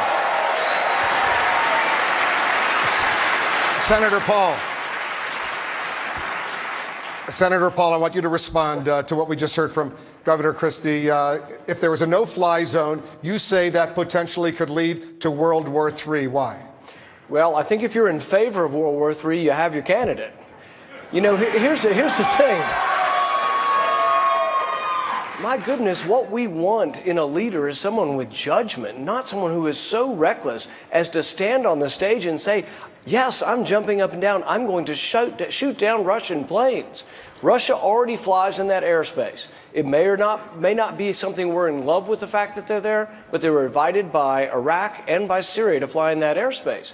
And so if we announce that we're going to have a no-fly zone, and others have said this, Hillary Clinton's also for it, it is a recipe for disaster. It's a recipe for World War III. We need to confront Russia from a position of strength, but we don't need to confront Russia from a point of recklessness that would lead to war. This is something, this type of judgment, you know, it's having that kind of judgment, who you would appoint and how you're going to conduct affairs, that is incredibly important. I mean, I think when we think about the judgment of someone who might want World War III, we might think about someone who might shut down a bridge because they don't like their friends. They don't want to, they want to get a Democrat. So I think we need to be very careful about Governor that. Christie. Well, Wolf, I'll tell you what reckless is. What reckless is calling Assad a reformer. What reckless is allowing Russia to come into Crimea and Ukraine. What reckless is inviting Russia into Syria to team with Iran. That is reckless. And the reckless people are the folks in the White House right now. Barack Obama and Hillary Clinton are the reckless people. And if you think that a no-fly zone is a reckless policy, you're welcome to your opinion. But how's it working so far? As we have 250,000 Syrians murdered, slaughtered, millions running around the world, running for their lives, it's not working. We need to try something else, and that is not reckless.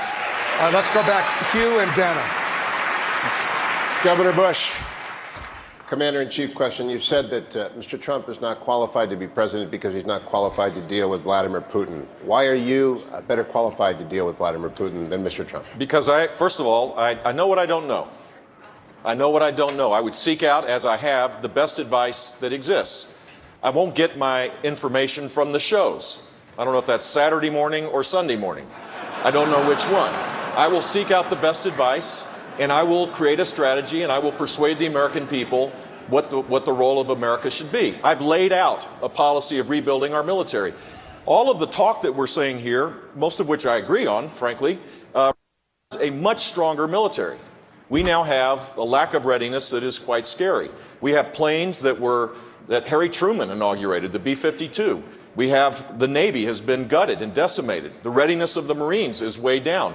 If we're serious about America's leadership in the world, then we need to make sure that we have the back of the armed forces. The Armed Forces Radio is here listening to this today. I hope they know that if I'm president, I'll be a commander-in-chief, not an agitator-in-chief or a divider-in-chief, that I will lead this country in a way that will create greater security and greater safety. Mr. Trump. I think it's very sad that CNN leads Jeb Bush, Governor Bush, down a road by starting off virtually all of the questions. Mr. Trump this, I think it's very sad. And frankly, I think it's very sad. And frankly, I watched the first debate, and the first long number of questions were, Mr. Trump said this, Mr. Trump said that, Mr. Trump. These poor guys, although I must tell you, Santorum, good guy. Governor Huckabee, good guy. They were very nice, and I respect them greatly. But I thought it was very unfair that virtually the entire early portion of the debate was Trump this, Trump that, in order to get ratings, Mr. Trump, I guess. it's not in order CNN. To get ratings, Mr. Trump, I was on just think CNN it's last very night watching. Excuse me. I think it's very unprofessional. But it wasn't CNN. It was me. I watched you last night for 16 minutes. I think it's very not unprofessional. CNN. It's not CNN. It's America's watching you. Okay, fine. It's America's watching. So I was mentioned, so I can bring up something, I think, right? Look, the simple fact is, if you think this is tough and you're not being treated this fairly, isn't tough and easy. Imagine what it's going to be like dealing with Putin, or dealing with President Xi, or dealing with the Islamic terrorism that exists. This is a tough business to run for president. I know. You're a tough guy, Jeb. And we need to have a leader that is principled. You're never going to be president of the United States by insulting your way to the presidency. Let's see. I'm at 42 and you're at 3, so Doesn't matter. Far I'm doing better. Doesn't matter. So far I'm doing better. You know, you started off over here, Jeb. You're moving over further and further. Pretty soon you're going to be off the end. This doesn't do a thing to solve the problem. One at a time. It sounds more. Hugh, go ahead. It sounds more and more what my daughter said that I said in the beginning. All the fighting and arguing is not advancing us. It will not. It is solve not the the way we're going to strengthen our country. We will strengthen our country when we come together. And look, you've got Rand Paul, you got Ted Cruz, you got Marco, you got a lot of people on this stage that have studied these issues. You know what a leader does? A leader has a sound program, has a good policy, and then brings people together to solve problems. Guess what? Both in Congress and balancing the budget, and in Ohio fixing the economy. And by the way, we talk about defense. The first thing we better get going is strengthening our economy, because if we don't have a strong economy, we can't pay for all of this. And the world wants us to be able to function from strength, believe it or not. Get our economy going, get these people together in a room. We can fix this, ladies and gentlemen. We don't have to fight all the time. It can be done, and we will be great when we join together. Thank you, you. Dr. Carson, Commander-in-Chief question again. You've been the head of neurosurgery for a big hospital. You're on a lot of boards of a lot of companies. You've traveled the world. You're going traveling again next week. But does that prepare you to command troops from Djibouti to Japan, troops from Afghanistan to Iraq, to be in charge of the men and women watching on Armed Service Network tonight?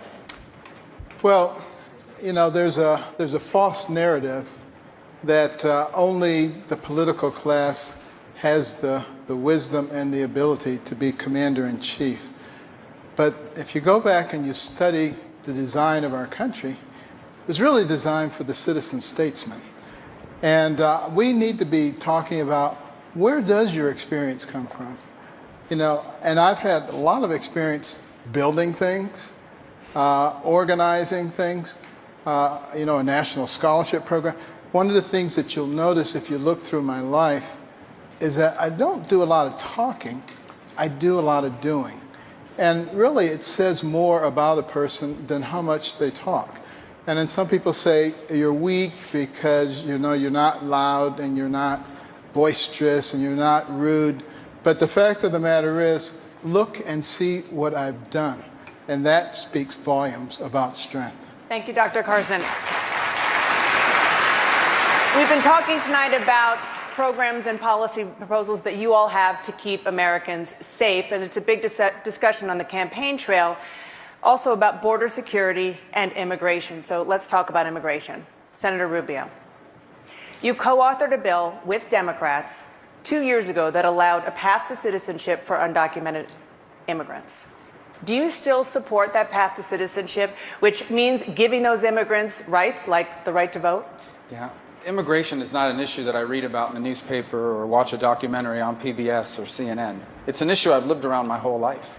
My family are immigrants. My wife's family are immigrants. All of my neighbors are immigrants. I see every aspect of this problem, the good, the bad, and the ugly. And here's what we learned in 2013. The American people don't trust the federal government to enforce our immigration laws. And we will not be able to do anything on immigration until we first prove to the American people that illegal immigration is under control. And we can do that. We know what it takes to do that. It takes at least 20,000 more additional border agents. It takes completing those 700 miles of fencing. It takes a mandatory E-Verify system and a mandatory entry-exit tracking system to prevent visa overstays. After we've done that, the second thing we have to do is reform and modernize the legal immigration system. And after we've done those two things, I think the American people are going to be very reasonable with what do you do with someone who's been in this country for 10 or 12 years, who hasn't otherwise violated our laws because if they're a criminal they can't stay. They'll have to undergo a background check, pay a fine, start paying taxes, and ultimately they'll be given a work permit. And that's all they're going to be allowed to have for at least 10 years. But you can't even get to that third step until you've done the other two things. And that was the lesson we learned in 2013. There is no trust that the federal government will enforce the law. They will not support you until they see it done first. Senator, you haven't answered the question. You just described a very long path, but does that path end at citizenship? Oh, but I've answered that question repeatedly. I am personally open. After all of that has happened, and after 10 years in that probationary status where all they have is a work permit, I personally am open to allowing people to apply for a green card. That may not be a majority position in my party, but that's down the road. You can't even begin that process until you prove to people, not just pass a law that says you're going to bring illegal immigration under control. You're going to have to do it and prove to people that it's working. And that was the lesson of 2013, and it's more true today than it was then. After a migratory crisis on the border with minors coming over that you're seeing start up again now, after all these executive orders the president has issued, more than ever, we need to prove to people that illegal immigration is under control. Thank you, Senator. Senator Cruz. Senator Cruz, on the campaign trail, Senator Rubio has said that his immigration plan isn't that different from yours. Is that true? Well, he has attempted to muddy the waters, but I think anyone that watched the battle that we had, you know, there was a time for choosing, as Reagan put it, where there was a battle over amnesty, and some chose, like Senator Rubio, to stand with Barack Obama and Chuck Schumer and support a massive amnesty plan.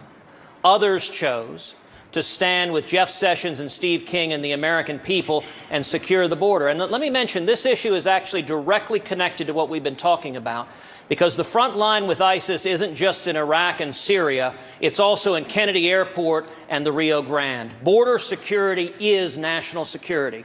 And you know, one of the most troubling aspects of the Rubio-Schumer Gang of Eight bill was that it gave President Obama blanket authority to admit refugees, including Syrian refugees, without mandating any background checks whatsoever. Now, we've seen what happened in San Bernardino. When you're letting people in, when the FBI can't vet them, it puts American citizens at risk. And I tell you, if I'm elected president, we will secure the border. We will triple the Border Patrol. We will build a wall that works, and I'll get Donald Trump to pay for it. I'll build it.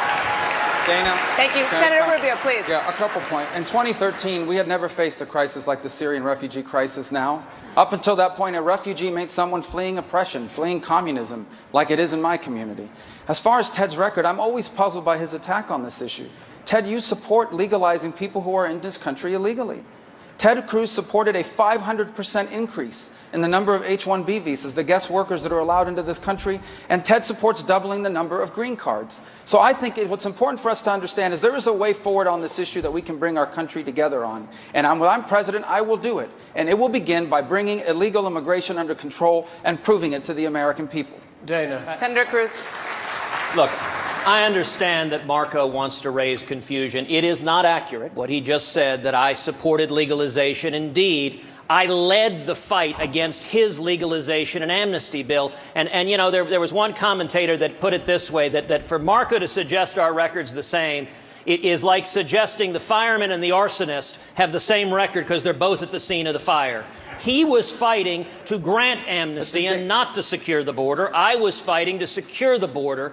And this also goes to trust. Listen, on campaign trails, candidates all the time make promises. You know, Marco said he learned that the American people didn't Senator trust Cruz, the federal thank you. government. No, Dana, he you need to ask campaigned in Florida promising to lead the fight against Ted Cruz amnesty. support legalizing He people that are in this campaigned country promising to illegally? lead the fight against Ladies amnesty. and then gentlemen, did this is exactly why that. the American Dana, I'm sorry. people are Senator fed Cruz, up This is can an you important answer that point. question, please? Does Ted Cruz rule out ever legalizing people that are in this country illegally now? Senator Cruz. I have Will you never rule- supported legalization. Do you rule it out? I have never supported legalization, and I do not intend to support legalization. And let me tell you how you do this. What you do is you enforce the law.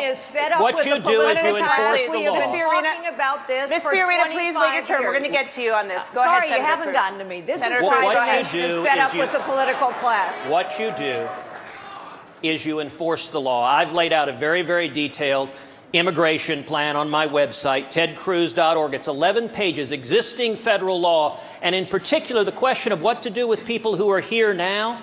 You enforce the law. That means you stop the Obama administration's policy of releasing criminal illegal aliens. Do you know how many illegal aliens Bill Clinton deported? 12 million. Do you know how many illegal aliens George W. Bush deported? 10 million. We can enforce the laws, and if we secure the border, that solves the problem. And as president, I will solve this problem and secure the border. Mr. Trump, you like to say that you restarted this conversation in the campaign. I think I did. So who do you side with? Who do you side with in this? Senator Rubio or Senator I have Cruz? a very hard-line position. We have a country or we don't have a country. People that have come into our country illegally, they have to go. They have to come back in through a legal process. I want a strong border. I do want a wall. Walls do work. You just have to speak to the folks in Israel. Walls work if they're properly constructed. I know how to build. Believe me, I know how to build. But I feel a very, very strong bind, and really I'm bound to this country. We either have a border or we don't. People can come into the country. We welcome people to come in, but they have to come in legally. Thank you. Governor Bush, listening to this, do you think this is the tone, this immigration debate, that Republicans need to take to win back Hispanics into your party, especially states like where we are in Nevada that has a pretty large Hispanic community? No, it isn't, but it's an important subject to talk about for sure. And I think people have good ideas on this. Clearly, we need to secure the border. Coming here legally needs to be a lot easier than coming here illegally. If you don't have that, you don't have the rule of law. We now have a national security consideration, public health issues. We have an epidemic of heroin overdoses in all places in this country because of the ease bringing heroin in. We have to secure the border. It is a serious undertaking, and yeah, we do need more fencing, and we do need to use technology, and we do need more border control, and we need to have better cooperation, by the way, with local law enforcement. There are 800,000 cops on the beat.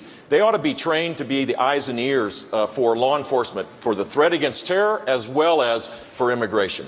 This is a serious challenge, and if we can get it right, yeah, we'll start winning votes again. The real problem isn't anybody on this stage. The real problem is Barack Obama has had 6 years to advocate a position to fix this, and he's done nothing. The Congress has funded these programs of building more fencing and doing all this, and he hasn't done it. He wants to maintain it as a wedge issue, and so does Hillary Clinton. Republicans need to fix it, and when we do, we'll be better off. Governor, thank you very much. Dr. Carson, you recently visited a refugee camp in Jordan, and you deemed it, in your words, really quite nice, saying the people there didn't want to come to the United States. Do you think these camps are a long-term solution to the problem of Syrian refugees? Well, it was very interesting having an opportunity to talk to the Syrians themselves And I asked them, what do you want? What is your supreme desire? Their supreme desire was to be settled back in their own country. I said, what can Americans and other countries do?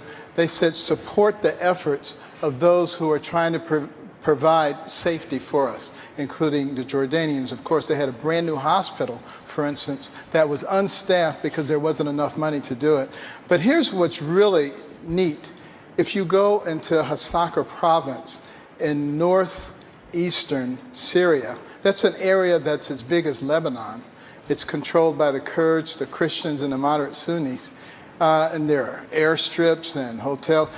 You could settle a lot of people there. All we would have to do is be willing to provide them with some weaponry, some defensive weaponry. And we seem to be afraid to give the Kurds weaponry. We like to send it for some strange reason through Baghdad, and then they only get a tenth of it. And if we would support them, we have a perfect ideal there. We don't need to set this up as we either take a bunch of refugees who will be infiltrated with terrorists. I guarantee you, for them not to be, would to be terrorist malpractice.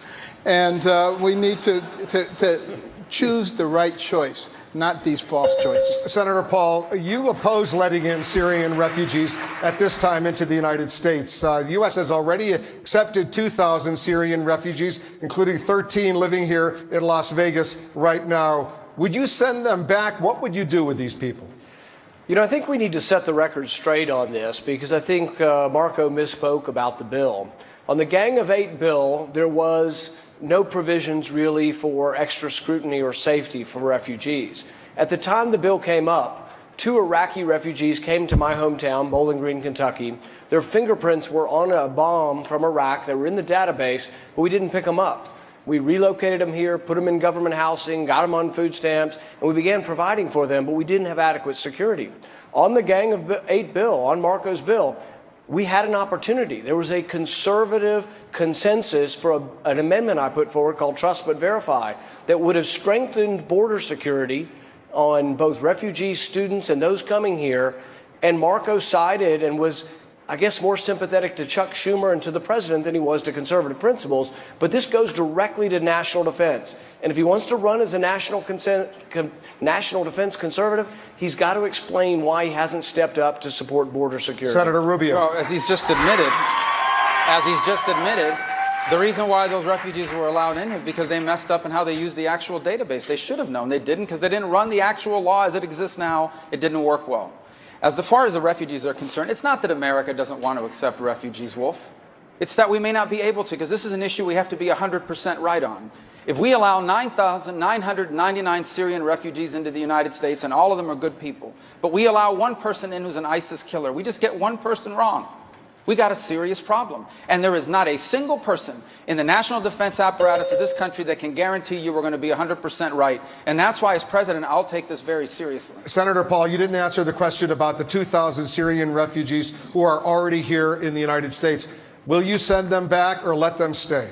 What my bill would do would be only for refugees going forward. So I haven't taken a position on sending anyone home, but I have taken the position that we have a lot of problems here in our country, and that one of the things that we do, charity is about giving your own money. Charity isn't giving someone else's money. To put everyone on government housing and food stamps and bring them in from around the world, I think is a mistake. To give of your own money, I've given to my church. My church has helped people that came from Bosnia. That's a good thing. But we shouldn't have a program where we just say that we're going to take care of the world's refugees.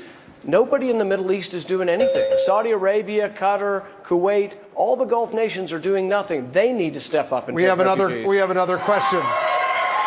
We have another question from Facebook. Let's listen. My name is Carla Hernandez. I'm from the University of Texas at Austin, and my question is directed to all the candidates. If the Bible clearly states that we need to embrace those in need and not fear, how can we justify not accepting refugees?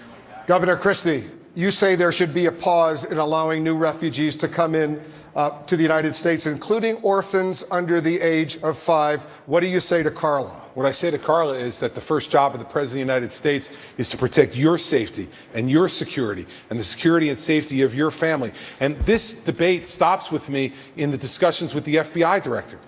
Now, listen, I'm a former federal prosecutor. I know Jim Comey. We've worked together. He was the U.S. attorney in Manhattan when I was the U.S. attorney in New Jersey. And when Jim Comey gets up before Congress and says, we cannot effectively vet these people, for me as president, that's the end of the conversation. We have to put America's security first. The American people, we on this stage need to open our ears. We need to open our ears. The American people are not whispering to us, they're screaming to us. And they're screaming to us that it's our job to actually make this government work. It's so dysfunctional under Barack Obama and Hillary Clinton. It's so ineffective. It's so ineffectual that the American people say we don't trust them to do anything anymore. So I'm not going to let Syrian refugees, any Syrian refugees in this country. And it was widows and orphans, by the way. And we now know from watching the San Bernardino attack that women can commit heinous, heinous acts against humanity just the same as men can do it. And so I don't back away from that position for a minute. When the FBI director tells me that he can vet those people, then we'll consider it, and not a moment before, because your safety and security is what's most important to me. Governor Kasich. Well, obviously, as President of the United States, we've got to keep the people safe. That's first and foremost. But as governor of Ohio, I have an obligation to keep the 11.5 million people in Ohio safe. And we've been very effective with our Joint Terrorism Task Force being able to make busts. In fact, we just made one 3-4 weeks ago against a person who was favorable to ISIS living in Akron. But let me tell you what's interesting about the administration. We had Central American minors that were placed in Ohio, and we never knew a thing about it. We didn't know where they were. And in fact, we know now that some of them, there is a case going on where some of them may have been human trafficked. So when the administration tells me we have a great vetting process, the proof's in the pudding. They sent these minors to us. Our schools were disrupted. We didn't know where they were, and bad things happened to them. And now they tell me that we ought to be able to admit these Syrian refugees. So, Wolf, look, people have accused me at times of having too big of a heart. And that's okay. But I have to also say I must keep the people of my state safe. So we take a pause. Thank you, Governor. There's much more coming up. We are only just beginning. Coming up, what other global hotspots await the next president of the United States?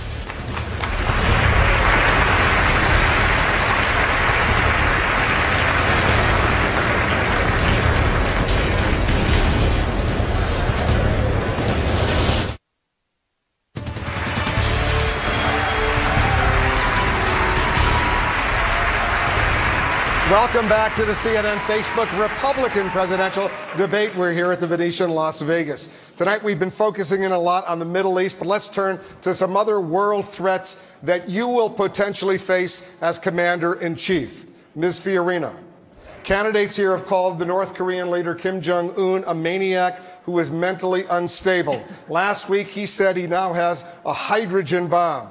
If you're elected president, what would you do about Kim Jong-un?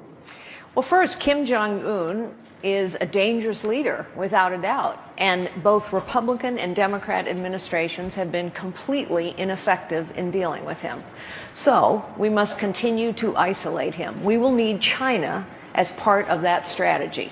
China is a rising adversary. So one of the things we have to do if we want China's support is to push back on China. They, too, recognize one thing: strength and their own economic interest. I have done business in China for 25 years, so I know that in order to get China to cooperate with us, we must first actually retaliate against their cyber attacks so they know we're serious. We have to push back on their desire to control the trade route through the South China Sea, through which flows $5 trillion worth of goods and services every year. We cannot let them control the disputed islands, and we must work with the Australians, the South Koreans, the Japanese, and the Filipinos to contain China. And then we must ask for their support and their help with North Korea, because believe it or not, China is as concerned about Kim Jong-un as we are.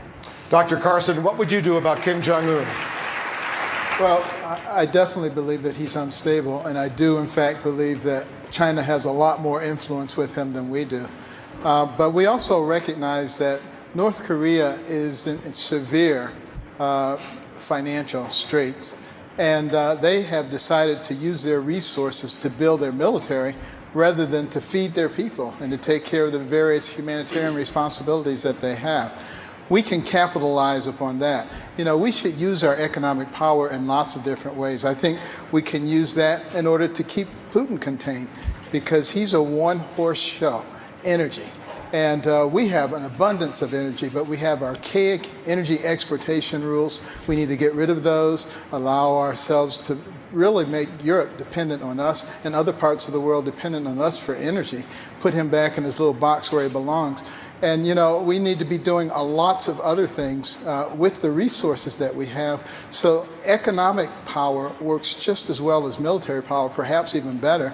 And speaking of that, our military needs to be upgraded. You know, you look at things like our Ohio-class submarines, they're 25 years old. Our Minuteman III missiles, they are 34 years old. Our B-52 bombers, 50 years old. You know, if we don't get the military right, nothing else matters. Thank you, Dr. Carson. Dana and Hugh, you have some questions as well. Governor Christie, you've said if China launches a cyber attack against the U.S. on your watch, quote, they're going to see cyber warfare like they have never seen before. What exactly would that response look like? Well, what it would look like is we have one of the great advantages of America being the open society that we are, is we're not hiding things from the American people. But China every day is conducting business in a way that it hides things from their people. So if they want to come in and attack all the personnel records in the federal government, which they've done, and which they now have my social security number and my fingerprints, as well as maybe some other folks who are on this stage, the fact is they need to be fought back on. And what we need to do is go at the things that they're most sensitive and most embarrassing to them, that they're hiding, get that information and then put it out in public. Let the Chinese people start to digest how corrupt the Chinese government is, how they steal from the Chinese people, and how they're enriching oligarchs all throughout China. They need to understand that. And we need to take those type of steps. This president has seen personnel records of people who have sacrificed for the American people and for the federal government stolen by the Chinese, and he's done nothing in return. This is why I said at the beginning that this administration, Barack Obama and Hillary Clinton, through their foreign policy, have betrayed the American people, because the weakness they've displayed has led to Putin's incursions in the Middle East and in Eastern Europe, and has led to significant problems in the Middle East as well, and the death and murder of lots of folks. Governor Bush, what you just heard from Governor Christie, are you concerned that that could really escalate with China, that they would retaliate and, for example, as the NSA has said, attack the U.S. and maybe its power grid, which the Chinese have the capability to do? I completely agree with Chris. And this administration has been so lax. Think about it. Hillary Clinton's using a private server where classified information goes by. This is a serious administration. The president receives an inspector general's report that the Office of Personnel Management could be hacked into. They had antiquated firewalls. 23 million files are in the hands of the Chinese, allegedly, including, by the way, members of the press, it turns out, last week. Maybe that's the only part that's good news, so that you guys can get a feel for what it's like now to see this type of attack. This is something we have to have the best defensive capabilities. We need to coordinate all of our efforts with the private sector. We need to give them liability relief so that we can do that. And offensively, we need to have capabilities second to none. We need to create a situation where they know that there will be adverse impacts if they continue to do what they're doing. They'll respect that. They'll respect the United States that is serious about protecting our infrastructure. If we don't do it, we'll continue to see exactly what's happening, not just from the Chinese, by the way, the Russians and rogue actors, including ISIS. This is a serious part of the 21st century security challenge that we face. Mr. Trump, Dr. Carson just referenced the single most important job of the president, the command, the control, and the care of our nuclear forces. And he mentioned the triad. The B-52s are older than I am. The missiles are old. The submarines are aging out. It's an executive order. It's a commander-in-chief decision. What's your priority among our nuclear triad? Well, first of all, I think we need somebody absolutely that we can trust, who's totally responsible, who really knows what he or she is doing. That is so powerful and so important. And one of the things that I'm frankly most proud of is that in 2003, 2004, I was totally against going into Iraq because you're going to destabilize the Middle East. I called it very strongly, and it was very important. but we have to be extremely vigilant and extremely careful when it comes to nuclear. Nuclear changes the whole ballgame. Frankly, I would have said, get out of Syria, get out. If we didn't have the power of weaponry today, the power is so massive that we can't just leave areas that 50 years ago or 75 years ago we wouldn't care. It was hand-to-hand combat. The biggest problem this world has today is not President Obama with global warming, which is inconceivable. This is what he's saying. The biggest problem we have today is nuclear proliferation, and having some maniac, having some madman go out and get a nuclear weapon. That's, in my opinion, that is the single biggest problem that our country faces Of the right three legs of the triad, though, do you have a priority? Because I want to go to Senator Rubio after that. I think to me, nuclear is just the power, the devastation is very important to me.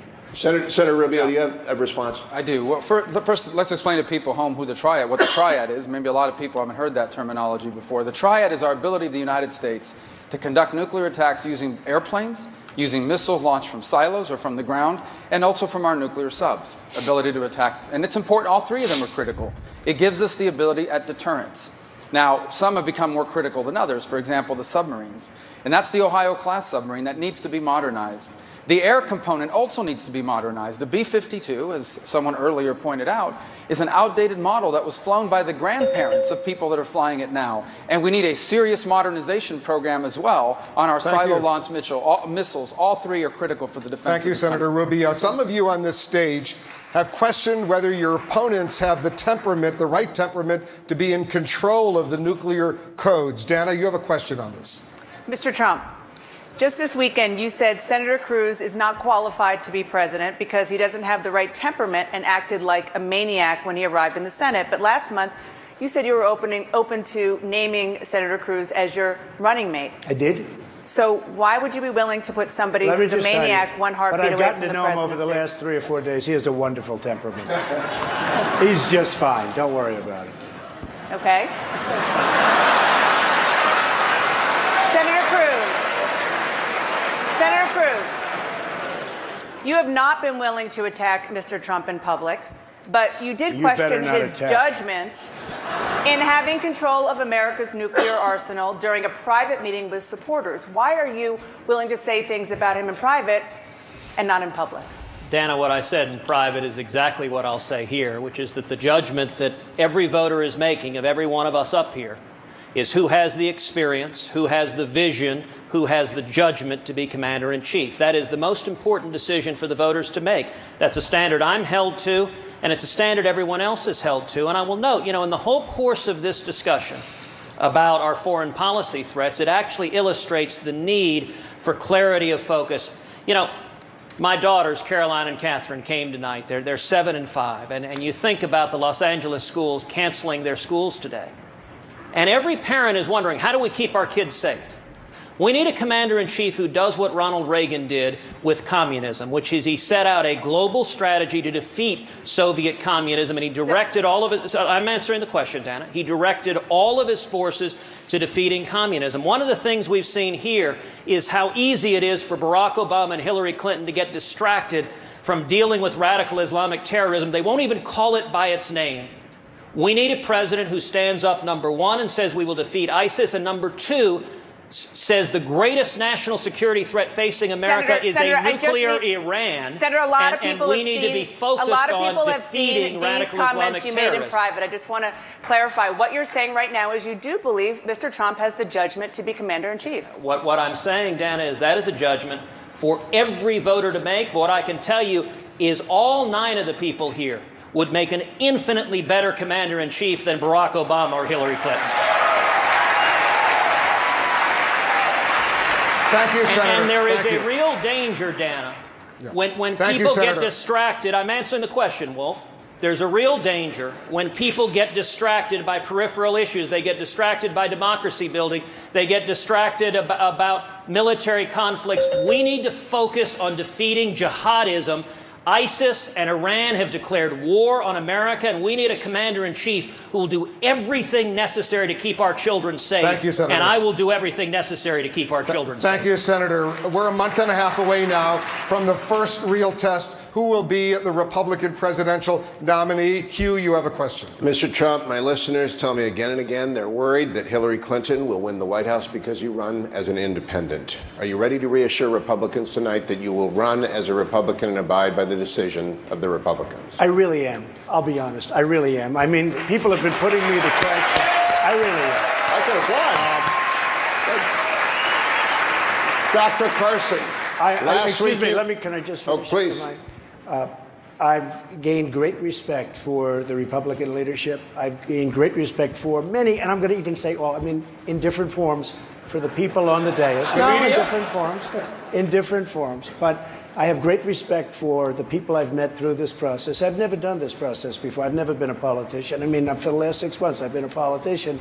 But I will tell you, I am totally committed to the Republican Party. I feel very honored to be the front runner, and I think I'll do very well if I'm chosen. If I'm so fortunate to be chosen, I think I'll do very well. Polls have come out recently say I would beat Hillary. I will do everything in my power to beat Hillary Clinton. I can promise you. Dr. Carson, Mr. Trump just committed to stay the distance regardless of the result. How about you? Well, the statement that I made last week that I would leave the party was contingent upon whether, in fact, the party acts like they have in the past with a lot of subterfuge and dishonesty, or like they're going to act now, because I spoke to Reince Priebus and he assured me that the Washington Post writer had it all wrong and that they're not going to be engaging in anything to thwart the will of the people. That's why I got into this race as a member of We the People, to try to bring some honesty and integrity back to the process. All right, candidates, we have more coming up when we come back. Everyone will have an opportunity to explain why this particular candidate, each of you on the stage, believes he or she should be the Republican presidential nominee.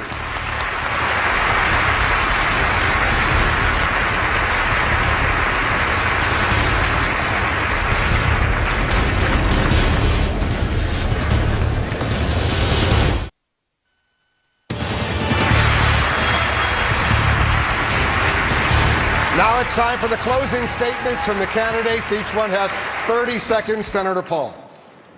The greatest threat to our national security is our debt. We borrow $1 million a minute. And whose fault is it? Well, frankly, it's both parties' fault. You have those on the right who clamor and say, we must spend anything on the military. And those on the left who say the same for domestic welfare. But what most Americans don't realize is there's an unholy alliance. They come together, there's a secret handshake. We spend more money on everything. And we are not a stronger nation if we go further into debt. We are not projecting power from bankruptcy court. To me, there is no greater threat than our debt. I'm the only fiscal conservative on the stage because I'm willing to hold the line on all spending. I hope you'll consider me in the election. Thank you very much. Governor Kasich. No Republican has ever been elected president of the United States without winning Ohio. Let me give you a little tip on how you win Ohio.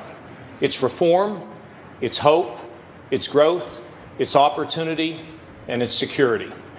The people of Ohio are the people of America. The people of America are reflected in Ohio. Our message has to be big and bold and positive and connect, not just with people's heads, but also connect with their hearts. If we do it, we will beat Hillary Clinton, and we will run the White House, and we will strengthen and fix America. I promise you. Governor Christie. On September 10th, 2001, I was named Chief Federal Prosecutor in New Jersey, and on September 11th, 2001, my wife and my brother, who are in the audience tonight, went through the World Trade Center into their offices just blocks away from the Trade Center. I lost touch with them for 6 hours that day, and praying that they were alive. Luckily, they were sent home. But many of our friends and others in our neighborhood lost their lives that day. Terrorism, radical jihadist terrorism, is not theoretical to me. It's real. And for 7 years, I spent my life protecting our country against another one of those attacks.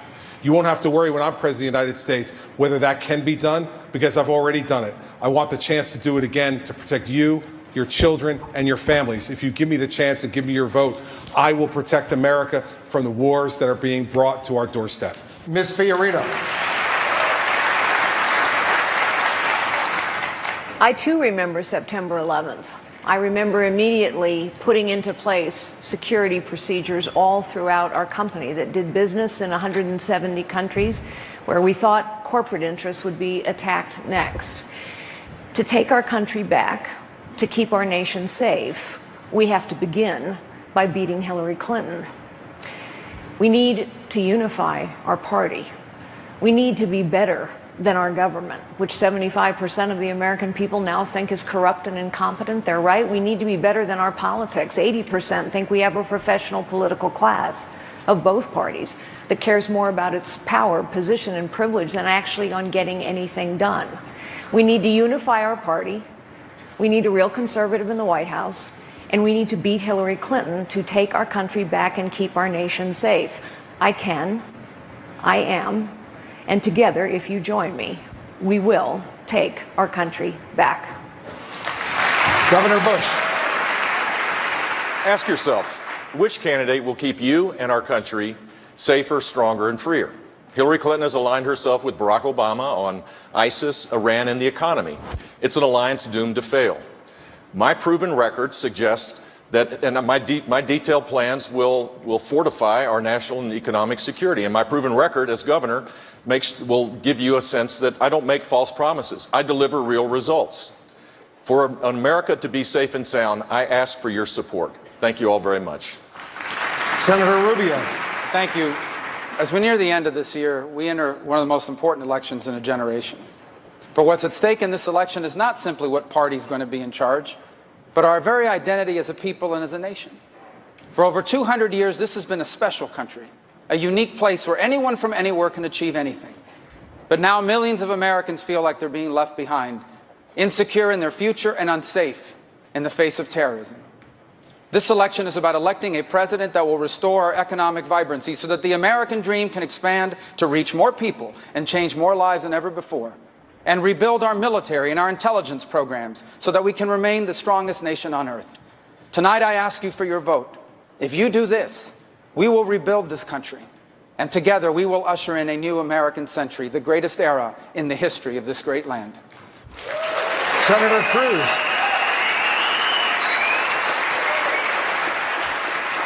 Judgment, strength, clarity, and trust. Barack Obama has said he doesn't believe in American leadership or America winning. He is wrong. America can win again, and we will win again. Ronald Reagan reignited the American economy, rebuilt the military, bankrupted the Soviet Union, and defeated Soviet communism. I will do the same thing, cutting taxes, cutting regulation, unleashing small businesses, and rebuilding the military to defeat radical Islamic terrorism. Our strategy is simple. We win, they lose. We've done it before, and we can do it again. Dr. Carson. I've been fortunate enough to travel to 58 different countries, and I thank God every day that I was born in this country, the most exceptional country that the world has ever known. And I want to make sure that we preserve that exceptionalism for the next generation. My mother told me if I worked hard and I believed in American principles and I believed in God, anything is possible. I believe that is true, and that's why I'm not anxious to give away American values and principles for the sake of political correctness. Mr. Trump. Our country doesn't win anymore. We don't win on trade. We don't win on the military. We can't defeat ISIS. We're not taking care of our great people, the veterans. We're not taking care of them. We have to change our whole way. Our healthcare system is a disaster. It's going to implode in 2017, just like you're sitting there. Doesn't work. Nothing works in our country. If I'm elected president, we will win again. We will win a lot. And we're going to have a great, great country, greater than ever before.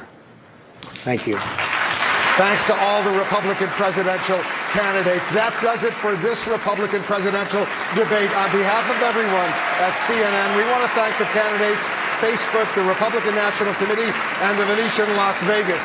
My thanks also to Hugh Hewitt and Dana Bash.